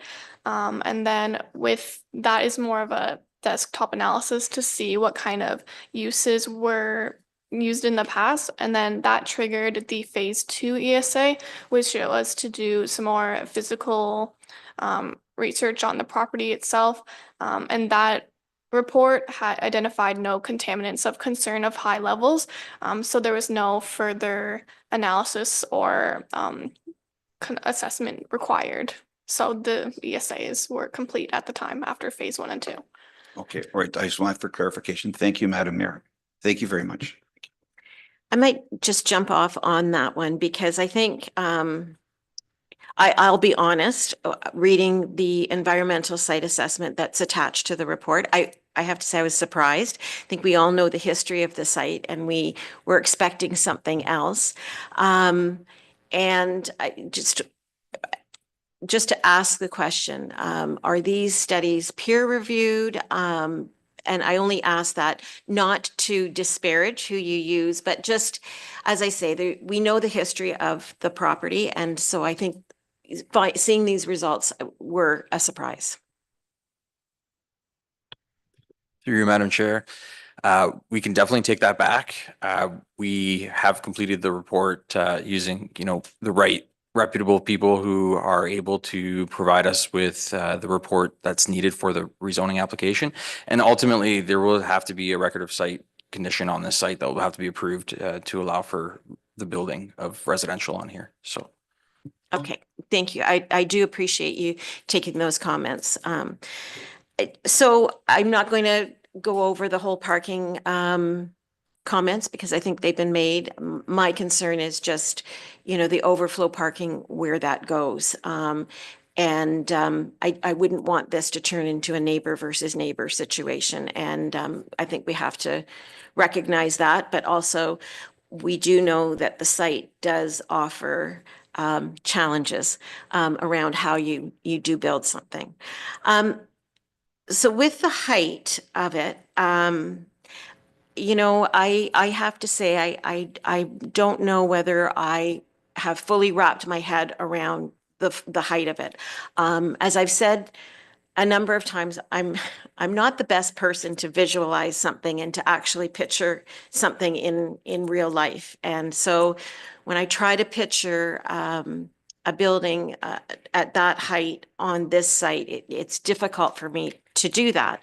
That being said, I do know that we have a limit in our official plan of height. But I also know we have language, and again, we've adopted it. It's not in force and effect. It's under appeal. But I do know that there's language in our official plan that speaks to that sort of height intensification, where it should go. And of course, this particular site speaks to that. It's on a major highway. It's not deep in a subdivision somewhere.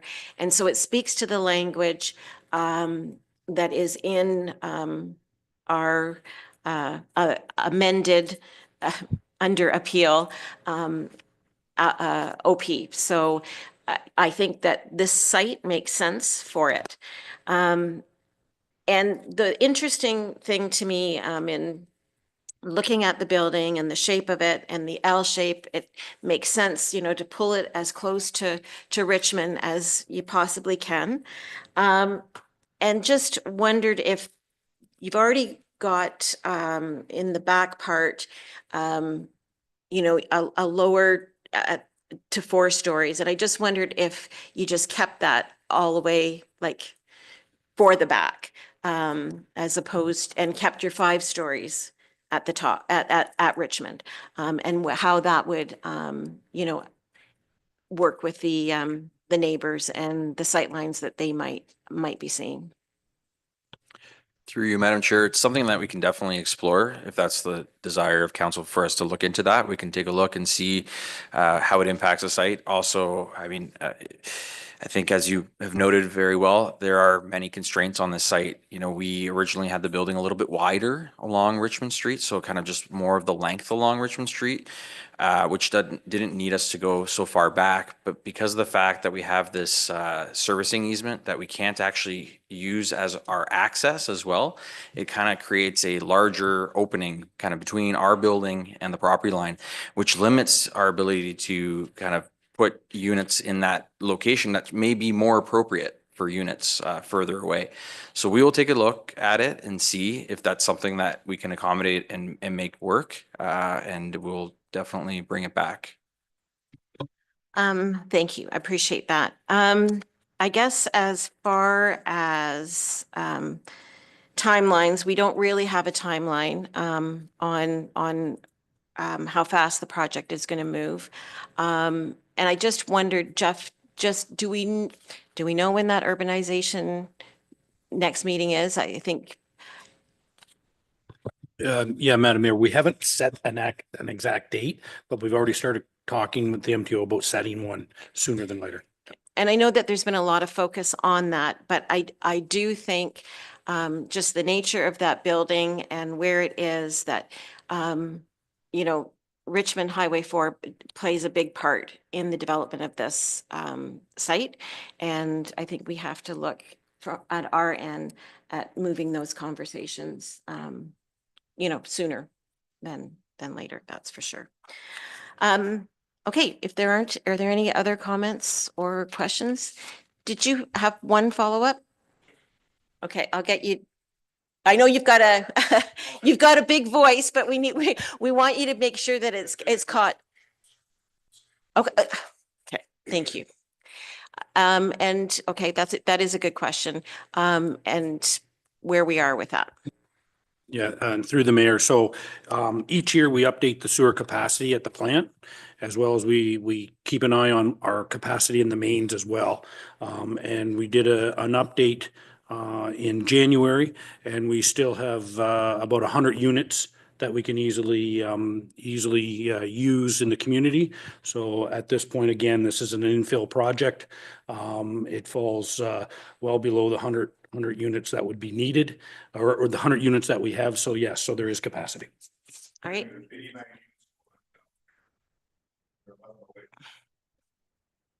Yeah. So just to clarify, those units have already been taken off, and they were used up when actually that subdivision was designed around that years ago. So we do keep an eye on.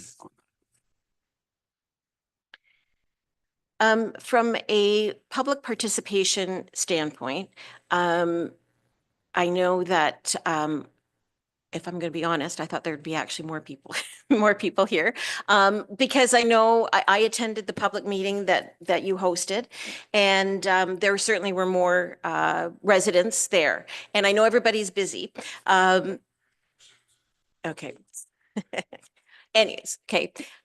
What I did want to say was, is there still opportunity should a neighbor or a resident want to provide written commentary? And how long are we going to keep that window open? Through the chair. So we can take comments or concerns up to the time that we have the recommendation report come to council. And that date is not set yet until we kind of review everything and have comments come in from agencies. So there'll be some time for that. Thank you for that, Alyssa. So again, I would just remind anybody that is watching this that should you want to provide public commentary, please submit that to the planning at lucanbiddulph.on.ca. Councillor Regan, one more comment?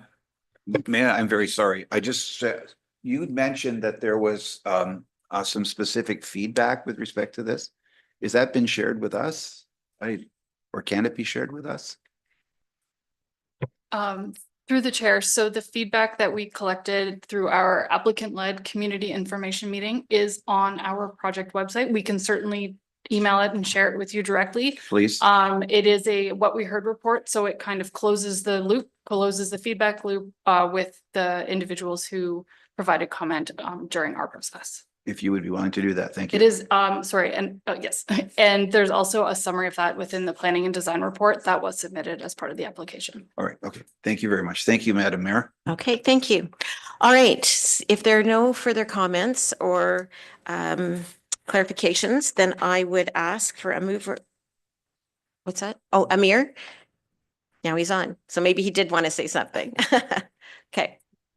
Yeah, hi everyone, and thank you for the time and good evening. I'm representing the ownership. I just wanted to say maybe in 60 seconds, no more, because I don't want to take much of your time. We do appreciate all the comments from both the community, various stakeholders, as well as the council members.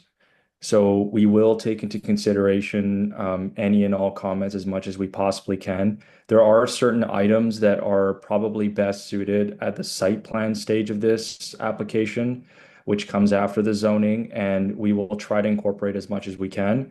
And as Jersey, as well as his colleague mentioned very eloquently, we've had so many constraints with this site to make really anything work. So we've done our best. There's always room for improvement, and we're certainly wanting to take a more collaborative approach and making sure that we can try to do whatever we can so that the community is satisfied, and it's something that fits with the broader plans and the overall future of Lucan Township. On the just 3 points very quickly, on the vacancy as well as the market, I know that was mentioned.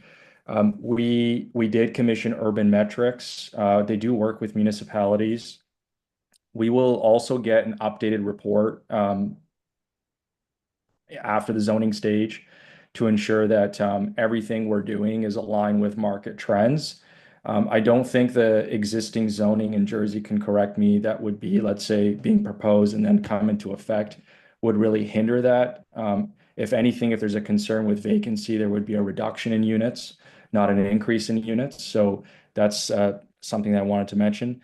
And then the other thing I wanted to mention is that to get an optimal healthy parking ratio, we actually do it on a per bed basis. So we look at a 1-to-1, so per one parking stall or spot per bedroom.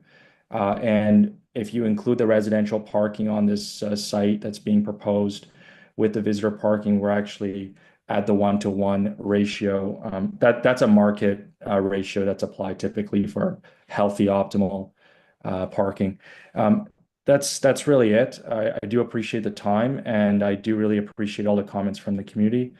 Thank you very much.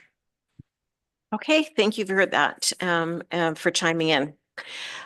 So for no further comment, I will thank Lauren and Jersey for joining us in person, and Amir for joining us online, and to Mr. and Mrs. Kronz, sorry, excuse me, for joining us. Appreciate that. With that, I would ask a mover and a seconder to receive that report for information. Deputy Mayor Manders and Councillor Regan. All in favor? And that's carried. Thank you very much. Okay, we don't have to move out, right? Do we have to move out?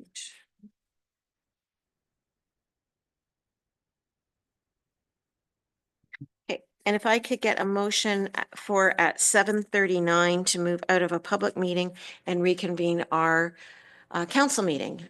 Councillor Westman and Councillor Regan, all in favor, and that's carried. Thank you. So we'll move on to the adoption of the minutes, and we have in front of us the set of minutes from March the 4th. If nothing needs to be amended, or if there needs to be any corrections, I would ask for those at this time. If not, I would ask for a mover and a seconder to approve those as circulated. Deputy Mayor Manders and Councillor Regan. All in favor? It's carried.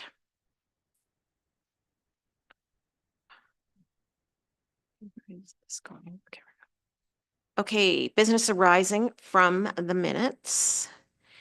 There have been 2 items that have been added to business arising, the procurement policy that we discussed about at the last meeting, and then the digital sign request that the deputy mayor brought up. Was there anything else that we wanted to be added to business arising from the minutes?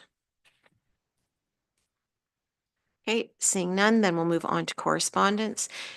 As always, there was a number of items that were received over the last couple of weeks, but nothing has been pulled for discussion from by staff. Is there anything that council would like pulled for discussion? Nothing. Then I would ask for a mover and a seconder to receive those items for information purposes. Councillor Westman and Councillor Regan, all in favor? And that was carried. Thank you. Committee reports, Blue Water. We meet Thursday. CEDC, there is a set of minutes in front of us, and I think you've spoken to them, Yes, but I did. anything to add, Councillor Regan? Oh, sorry, Madam Mayor. Yes, I did speak to those. The minutes are there, and if there's any questions, I'll be happy to answer those. Okay, thank you. Lake Huron, we did have a meeting, and it was a short one. And this is maybe just the only thing that came as an item of discussion is that the Lake Huron water system is going through a master plan review and update. And at some point, there will be correspondence sent to the municipality and likely some information that will be required for us to submit to them at some point, but that was it. Nothing from the fire boards. Councillor Hodgins is away. Anything from Parks and Recreation? Not at this time, Madam Mayor. Thank you. Staff reports. Ron. Thank you, Madam Mayor. The first report, CAO 05-2025, is in regards to the procurement and tariffs. So the report was included in your package. And to summarize the report, basically, there's a lot of things that are changing on an almost daily basis, almost hourly basis. However, boil it all down, you can see the email we received from Josh White, the county procurement officer. He's very much on top of this tariff activity, and he basically outlines the reason that well, first of all, our current procurement bylaw does not have any buy local clauses, I guess is the best way to put that. And specifically, Josh points out that we are prohibited under provincial law at the present time to do that type of thing. Now, there is a move afoot to get that changed at the provincial level and the federal level. And so Josh, through the Ontario Public Buyers Association, is keeping an eye on that. And as soon as, if and when that does occur, that will filter down through Mr. White to the lower tiers, and then something can be brought back to council. But at this point in time, we are still bound by the tried and true and historical agreements that we've had and operated under. So at this point, I think the report is basically for information, just awareness on council's part, and we'll keep our ear to the ground and see what changes are coming forward. Okay, thank you for that, Ron. Any questions for Ron on that? Councillor Regan. If I can, sorry, Ron. So thanks, Madam Mayor. So just to clarify, so what are we doing now then? Are we just being aware of the fact? Are we like, I mean, if we that this an American supplier or a non-American supplier, like are we screening at all, or?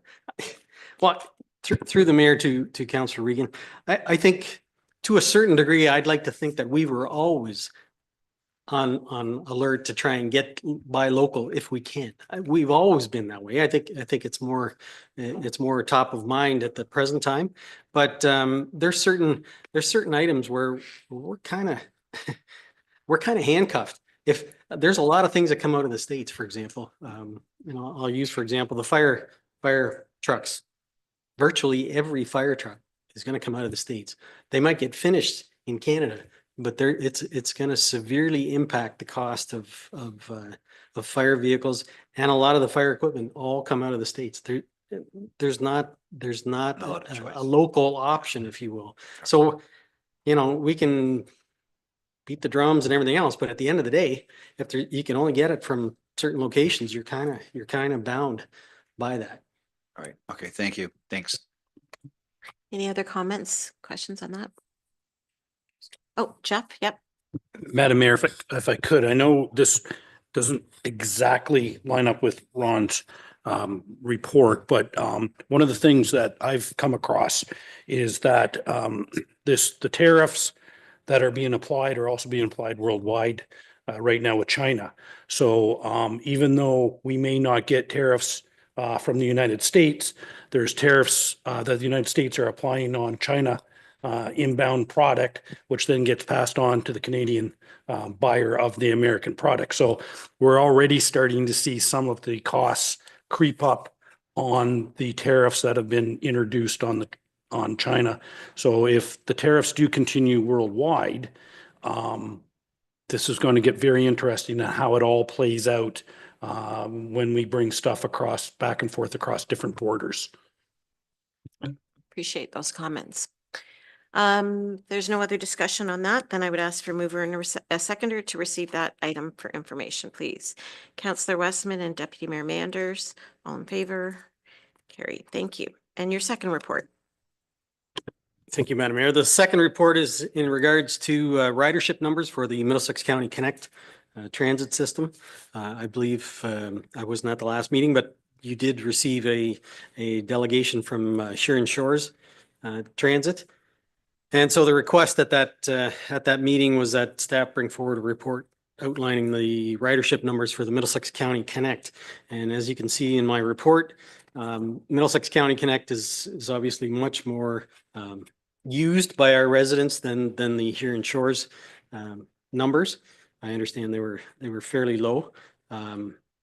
So I did manage to speak to Anum, I hope I pronounce this right, Maksud, from the county on the transportation side of it, and she said at the present time they're not asking for any money from the local municipalities, not for this year.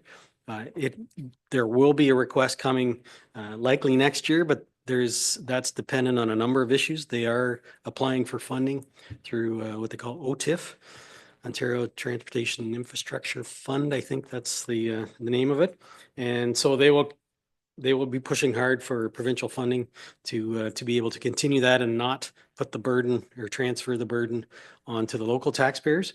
But again, I believe that was council's question.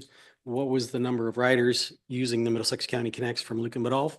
And on page 2 of the report, you can see those numbers quite clearly. And we're only speaking of course, of route number 1. So we're looking at between 16 and 23% of the ridership on Route 1 comes from Lucan Biddulph. So. Yep. Deputy Mayor Manders? I was one that requested it, and that's great to see the use. And I would just say I would want it present if staff brings forward to us to support or to debate the Huron Shores ask. So that's my only comment. Thank you. Okay, any other comments? I know one of the questions that came up, and I believe I would look to my colleagues and staff that Mr. McCauley was going to try to get an answer about splitting gas tax money. And I just wonder, did we hear anything on that? So to answer that question, Madam Mayor, I did ask that question specifically of Anum Maksud, and she said that you can't split your gas tax. And it's important to understand that the gas tax money that we're talking about is not part of our existing allocation. If we are part of a municipal transit system, there's more gas tax money that could come our way. So, and that's the portion that we're talking about. And according to her information, you cannot split it. So it's not like you can, give 10% to Huron Shores and keep 90% for Middlesex Connect. And I think part of it stems from the fact that our population has to be either included in the one system or the other system. So Okay, I hope that answers your Yep, question. nope, that's good. I know that he didn't know if he was going to be able to get that clarification, but we've got it, so that's good. So I think in fairness to Lambton Shores, we need to give them an answer since they were putting their application in. And as Ron said, Middlesex County is putting a similar application under the same funding umbrella. But you know, Lambton Shores came with a request, so I would look to my colleagues. I think after seeing these numbers and knowing the direction, I would be supportive of, at this time, supporting the Middlesex County Connect application. As successful as Huron Shores has been, you know, we can't, at this point, we can't support both, and I think the numbers tell the story. So I don't know how the rest of my colleagues feel about that, but I do believe that we should entertain a motion one way or the other to let Lambton Shores know what our intention is. I'll make that motion and I agree. Thank you. I'll second. See, they never really did a formal request to us just for information, but whatever staff feels we need to do to, needs to So be this praised. That's fine. Suggested wording, Madam Mayor, could be that Lucan Biddulph support the Middlesex County Connect transit system. Period. I think that's all it needs to say. Okay.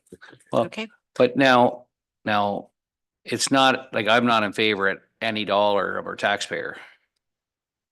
Yeah, okay, yeah, Sorry, through the mayor to the deputy mayor. I think that's a decision down the Oh, road. yes. When they come to us, can physically ask for more. Right. So I had opportunity to speak to the staff at the county that's involved with Middlesex County Connect.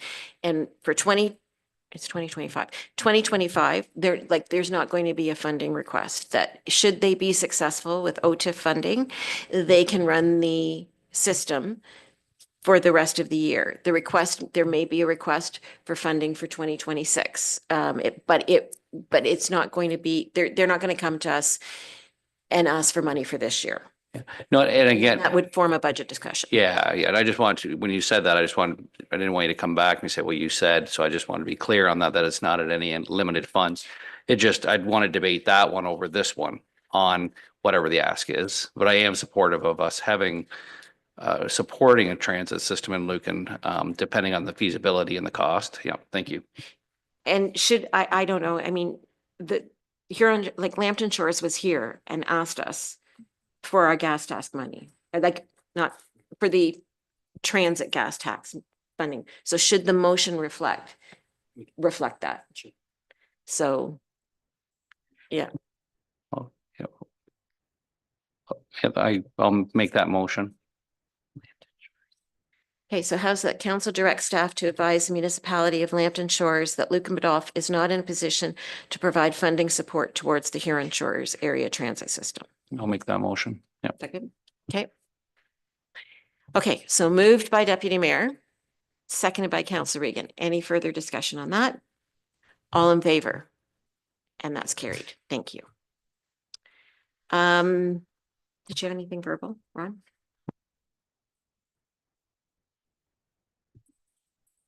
Not too much. I just want to let everybody know that the deputy mayor and I will be meeting with MPP Steve Pinsino on Thursday morning. So we're gonna continue to push for funding for our sewage treatment plant, and we'll try and get his support to come to a meeting to meet with the various builders to try and again push for that funding. We're also going to talk hopefully about the MTO connecting link. So there's a number of topics that we would like to cover. That's great. Thank you very much. Yes, there's no building, no finance. Did you have anything? You didn't have anything, Tina, anything verbal? Planning. We have an update from planning.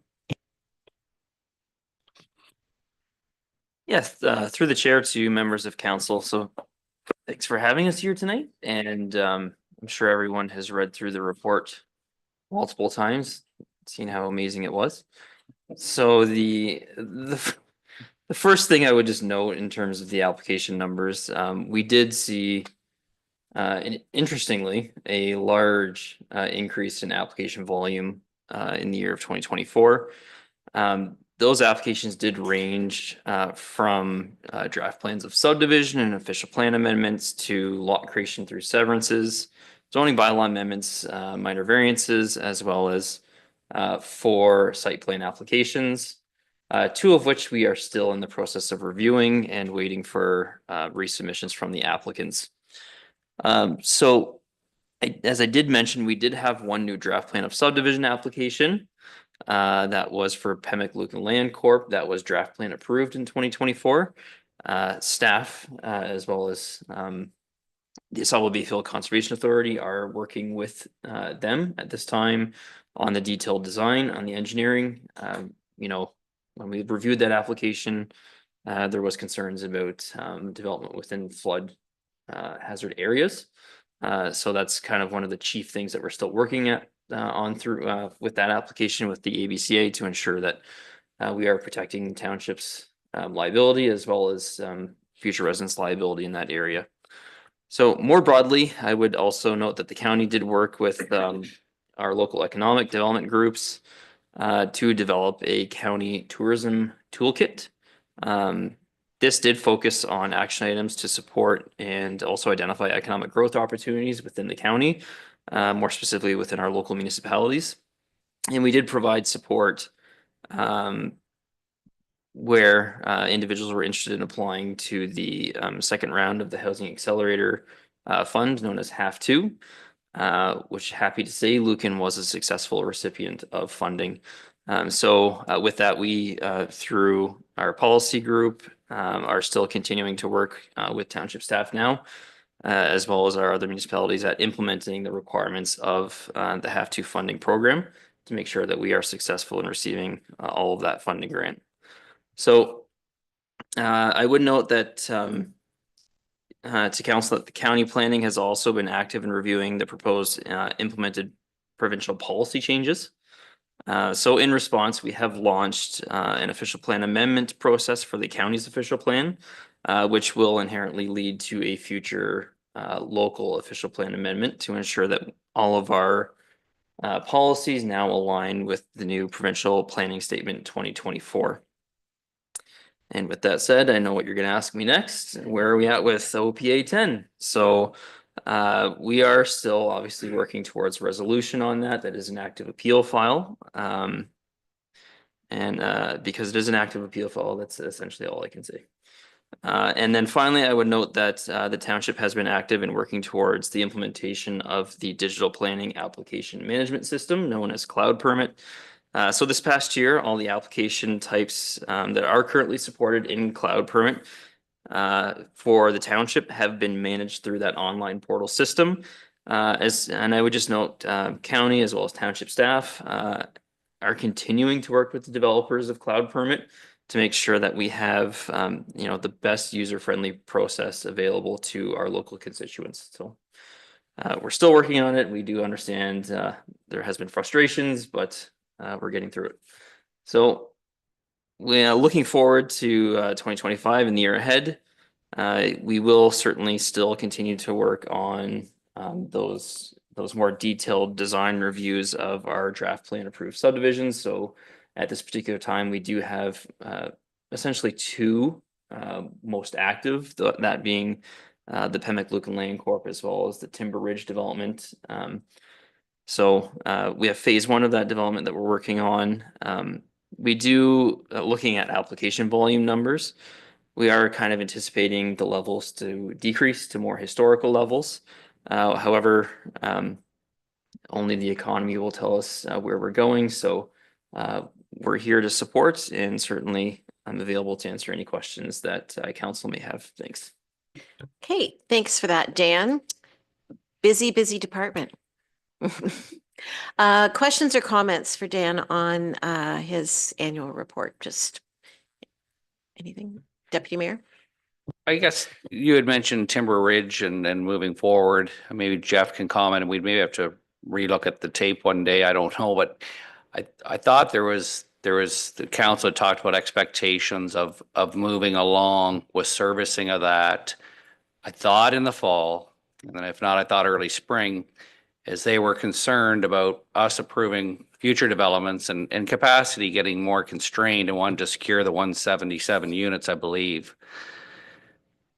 But I don't, so far, again, I'd have to rewatch that tape. I'd have to rewatch that, and I probably will have to, because I know the comments were made that that, we understand the investment in the dollars, and we understand your side of it. So we need to see something from our side in order to do that. Now, so far, we haven't had someone come forward with land where it needs to be put on hold or because of that 177.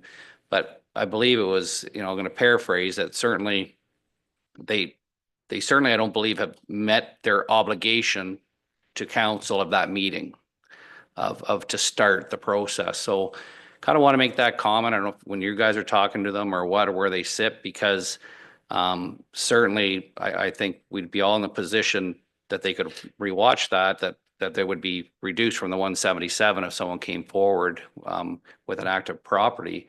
It was a concern. Councillor Hodgson's not here. He made some great points that night. And I just want to make that comment, because it doesn't seem like we're seeing what we were told we were going to see. Does staff agree with that, or I need to, or not, of what the ask was? Yeah, so through the chair, I might not speak to the actual ask, but I'll just speak to more so the process that we've been going through with them. So obviously, well, not obviously, but when it comes to detailed design and engineering, there are a number of aspects that we want to ensure are meeting our engineering guidelines. And in this particular case, there was a number of additional considerations going on, given, the situation where the ultimate storm design isn't necessarily what we were originally anticipating and envisioned. So there's been challenges with reviewing alternate storm plans for the development, and then also in this particular case, whether or not or whose responsibility it is to do upgrades to Saintsbury line, whether that be the full urbanization versus just the implementation of the infrastructure necessary to support that development. So rest assured, from staff's perspective, we've been very active in engaging with the developers, with the developers consultants, the county, legal, to review everything. We are in the process of establishing certain agreements with them and working through those legal processes as well. It's just, in these situations, obviously these things, they just take time. We want to make sure that we're getting it right.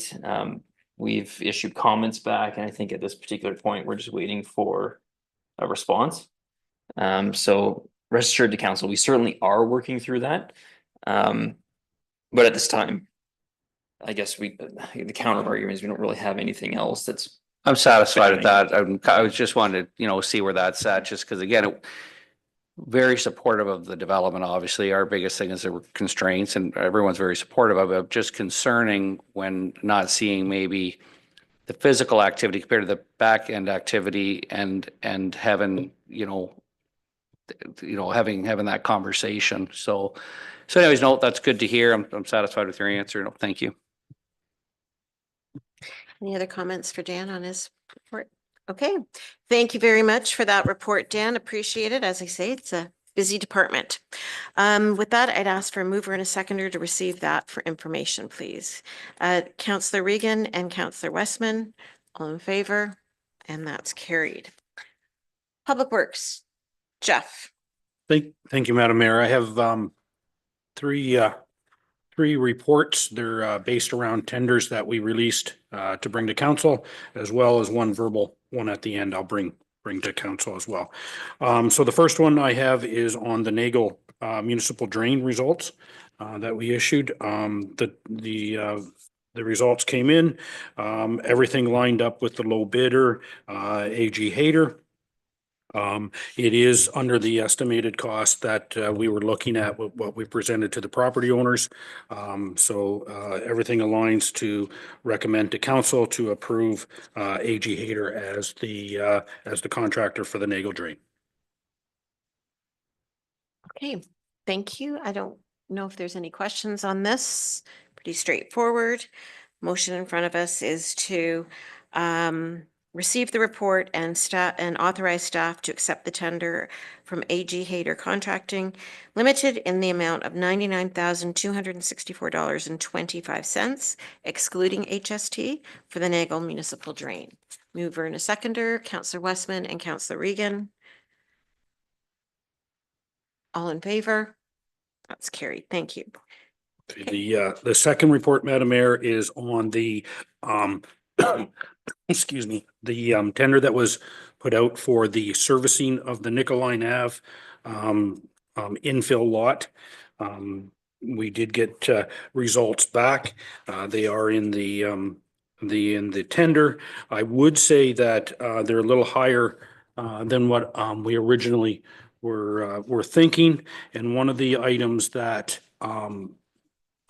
maybe, I didn't want to say caught us off guard, but we maybe didn't account for was the removal of some of the infrastructure that's existing. So there is a sanitary line. We're going to move the sanitary line. We're going to put the new sanitary line in, but we also have to take out the old sanitary line. So that requires three large manholes to be removed and rehab. The area would be rehab. So I don't think it's appropriate to leave old infrastructure in the ground just to save a dollar. It's better to do things right and have a clean service lot. So the amounts that came back in were a little higher than what we wanted. As you can see in the impact of budget, if you actually consider the engineering, legal, servicing, and then moving the existing bell line, we're going to be close to $240,000. So I want to make sure that council's aware of that if we want to move forward with this tender. Okay, thank you.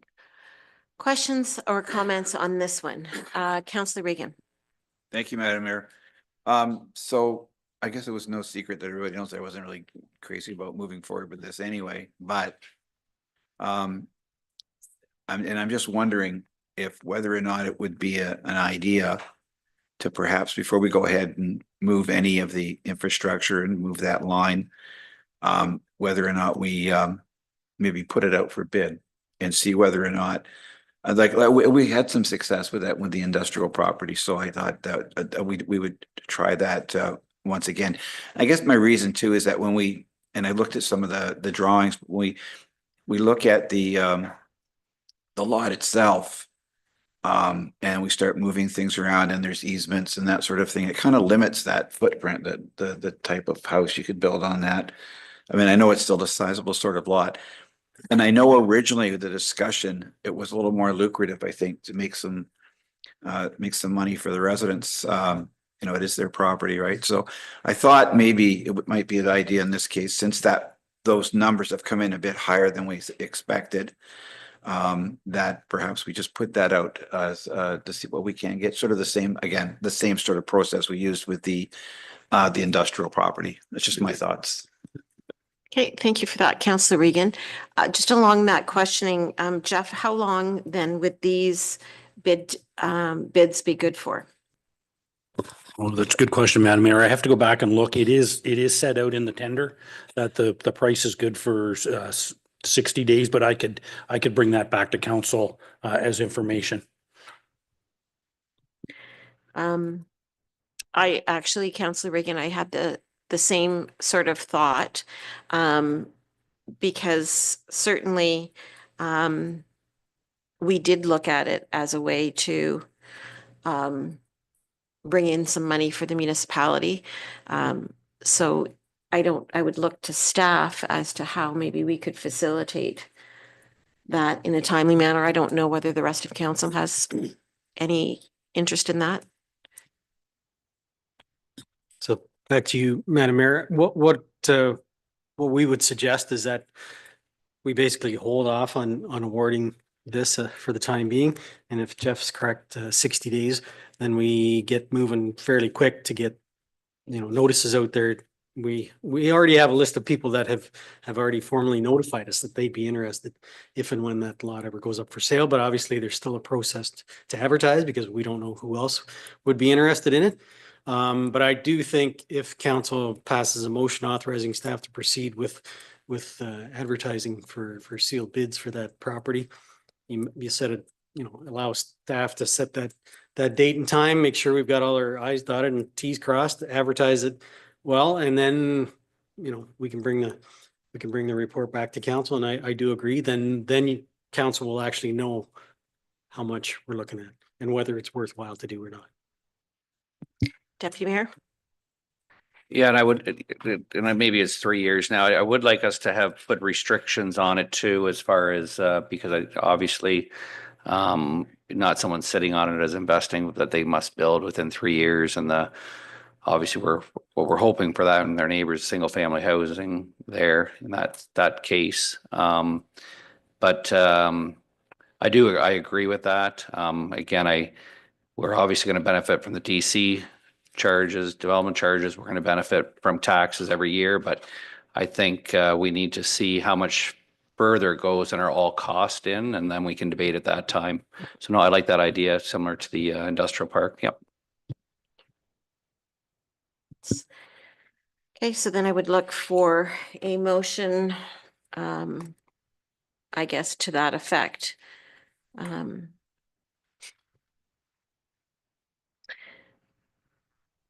Direct staff to advertise the Nicoline lot for sealed bids. I don't know, maybe if we.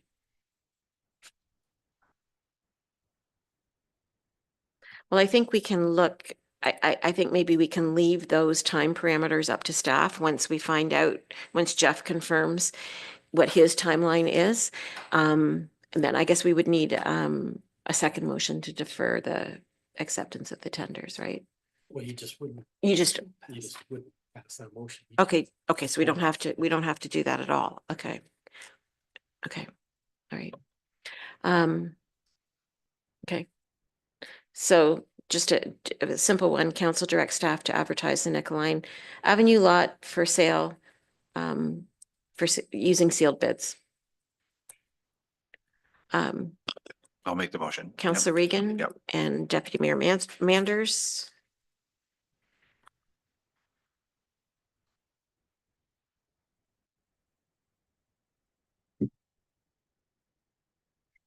And all in favor? And that's carried. Thank you. And so we don't have to do anything with that motion then. Okay. All right. The third one, Jeff. Madam Mayor, the third one is actually the big one that we've been talking about for a number of years now, is the Water Street reconstruction project. It includes the reconstruction of Water Street as well as the water main from George Street around William down Water Street. The tender results came back in. They're listed in the report. Omega Contractors were the low bid. Both the County Procurement Services and Dillon Consulting supplied a recommendation based on the tender results, and it did support Omega as the low bid to accept that bid and move forward with the project. The impact on the budget, the capital budget for the contractor part of the project is 1.8 million. So we are just slightly under that budget, so we are within budget. Okay, well, that's good. That was good to hear. Any questions or comments on this one? This will be an exciting project to get going, for sure. Any questions or comments? All right, then a mover and a seconder to receive that report and to authorize staff to accept the tender from Omega Contractors Inc. in the amount of $1,564,787.25, excluding HST, for the Water Street reconstruction project. A mover and a seconder, please. Councillor Westman and Councillor Regan, all in favor? And that's carried. Do you have anything verbal or anything, Jeff? Yes, Madam. I have one verbal update. It is on the Whitfield municipal drain. We did tender it. It did come in under the $75,000 range for approval for council, but I just wanted to let council know that the low bid and it did go through the county procurement as well as Spreett's review of it was to Edgar Excavating for $61,100 or $61,000, $969 plus HST. So, and again, it came in under the proposed estimate given to the property owners. That's good news. They'll be happy to hear that. Thank you for that, Jeff. Paul's away. Anything from economic development, Lisa? Nope. Councillor comments. Councillor Regan. Thank you, Madam Mayor. A bit of a prepared statement from our friends at the Lucan Library. It says the Middlesex County Library offers much more than books for loan at the Lucan Library. Patrons are able to borrow games, internet hotspots, Ontario Provincial Park passes, DVDs, audiobooks on CD, and mental wellness workbooks. Also available at the Lucan Library are cognitive care kits for those living with dementia and a new dementia-friendly collection of books. So there's a sensory support kit available for the use in the library and a specialized collection called the Parents Shelf, which contains books to help support children and caregivers with those tougher conversations that sometimes pop up. Also, a new addition to the new Middlesex County Library is their new decodable collection, which is great for beginning readers and essential to support those with dyslexia and other reading challenges. Middlesex County Library strives to support all members of our communities everywhere. Thank you so much. And that's from Lee Robertson, who's a supervisor at the Lucan Library. So a little public service announcement. Well, that's great. Thank you very much. You're welcome. Everybody should visit the library. It's my third favorite place. Any other councillor comments? Councillor Westman. Yeah, I just wanted to let everybody know that the Lucan Guiding and Scouting will be holding a pop-up market at the Lucan Scout and Guide Hall on the 29th of March. And there'll be lots of great vendor items there. It is a fundraiser for the youth groups there, the guiding and scouting. So there's lots. I looked at the roster of vendors that'll be there. There's going to be lots of neat stuff, and we appreciate the support. Thank you. Great. Thank you very much for that. Deputy Mayor Manders. Actually, I was just thinking of our conversation on here in Shores and letting them know our decision. I'd like this on Business Arising and definitely need to know when they're going to stop the transit in our community. So our communications, and at the end of the day, it was being used approximately 3 days a week or potentially July and August, 10 people a week, going to Grand Bend. So certainly need to know the name who you talk to, verifying, I called it a convenience stop. Maybe they'll still continue to get ridership from Grand Bend to London and not stop it, even though we're not supporting it. But that's going to be real important to the people that are standing out there if they stop the transit. So, and if that could go on Business Arising to, and obviously it'd be key for Lisa to get that information for communicating that out. We have a trail of that. So, thank you. That was it. Okay. All right, that's it. I will take this opportunity to remind everybody that there's a slight change in our meeting schedule for April. We are not meeting the first and third Tuesdays of April. We're meeting the second and fourth. So we will be meeting on April the 8th and April 22nd. So just a reminder of that change in the schedule. There are no changes to budget, any notices of motion. Then we'll go into our motions and accounts. And the first one is the accounts paid motion. The Council of Township of Lucan Biddulph received the attached accounts as paid for information as follows. And that is for February 2025 for a total of $804,721.91. A mover and a seconder, please. Councillor Regan and Deputy Mayor Manders, all in favor, And that's carried. We have one bylaw in front of us tonight, and that's the confirming bylaw. So the motion is that if no one cares to speak to bylaw 12-2025 on its first, second, and third reading, that it be considered to have been read a first time and passed, read a second time and passed, read a third time and passed. A mover and a seconder for that, please. Councillor Westman and Deputy Mayor Manders, all in favor? And that's carried. And a motion to adjourn our council meeting at 20 minutes after 8. Deputy Mayor Manders and Councillor Regan, all in favor, and that's carried.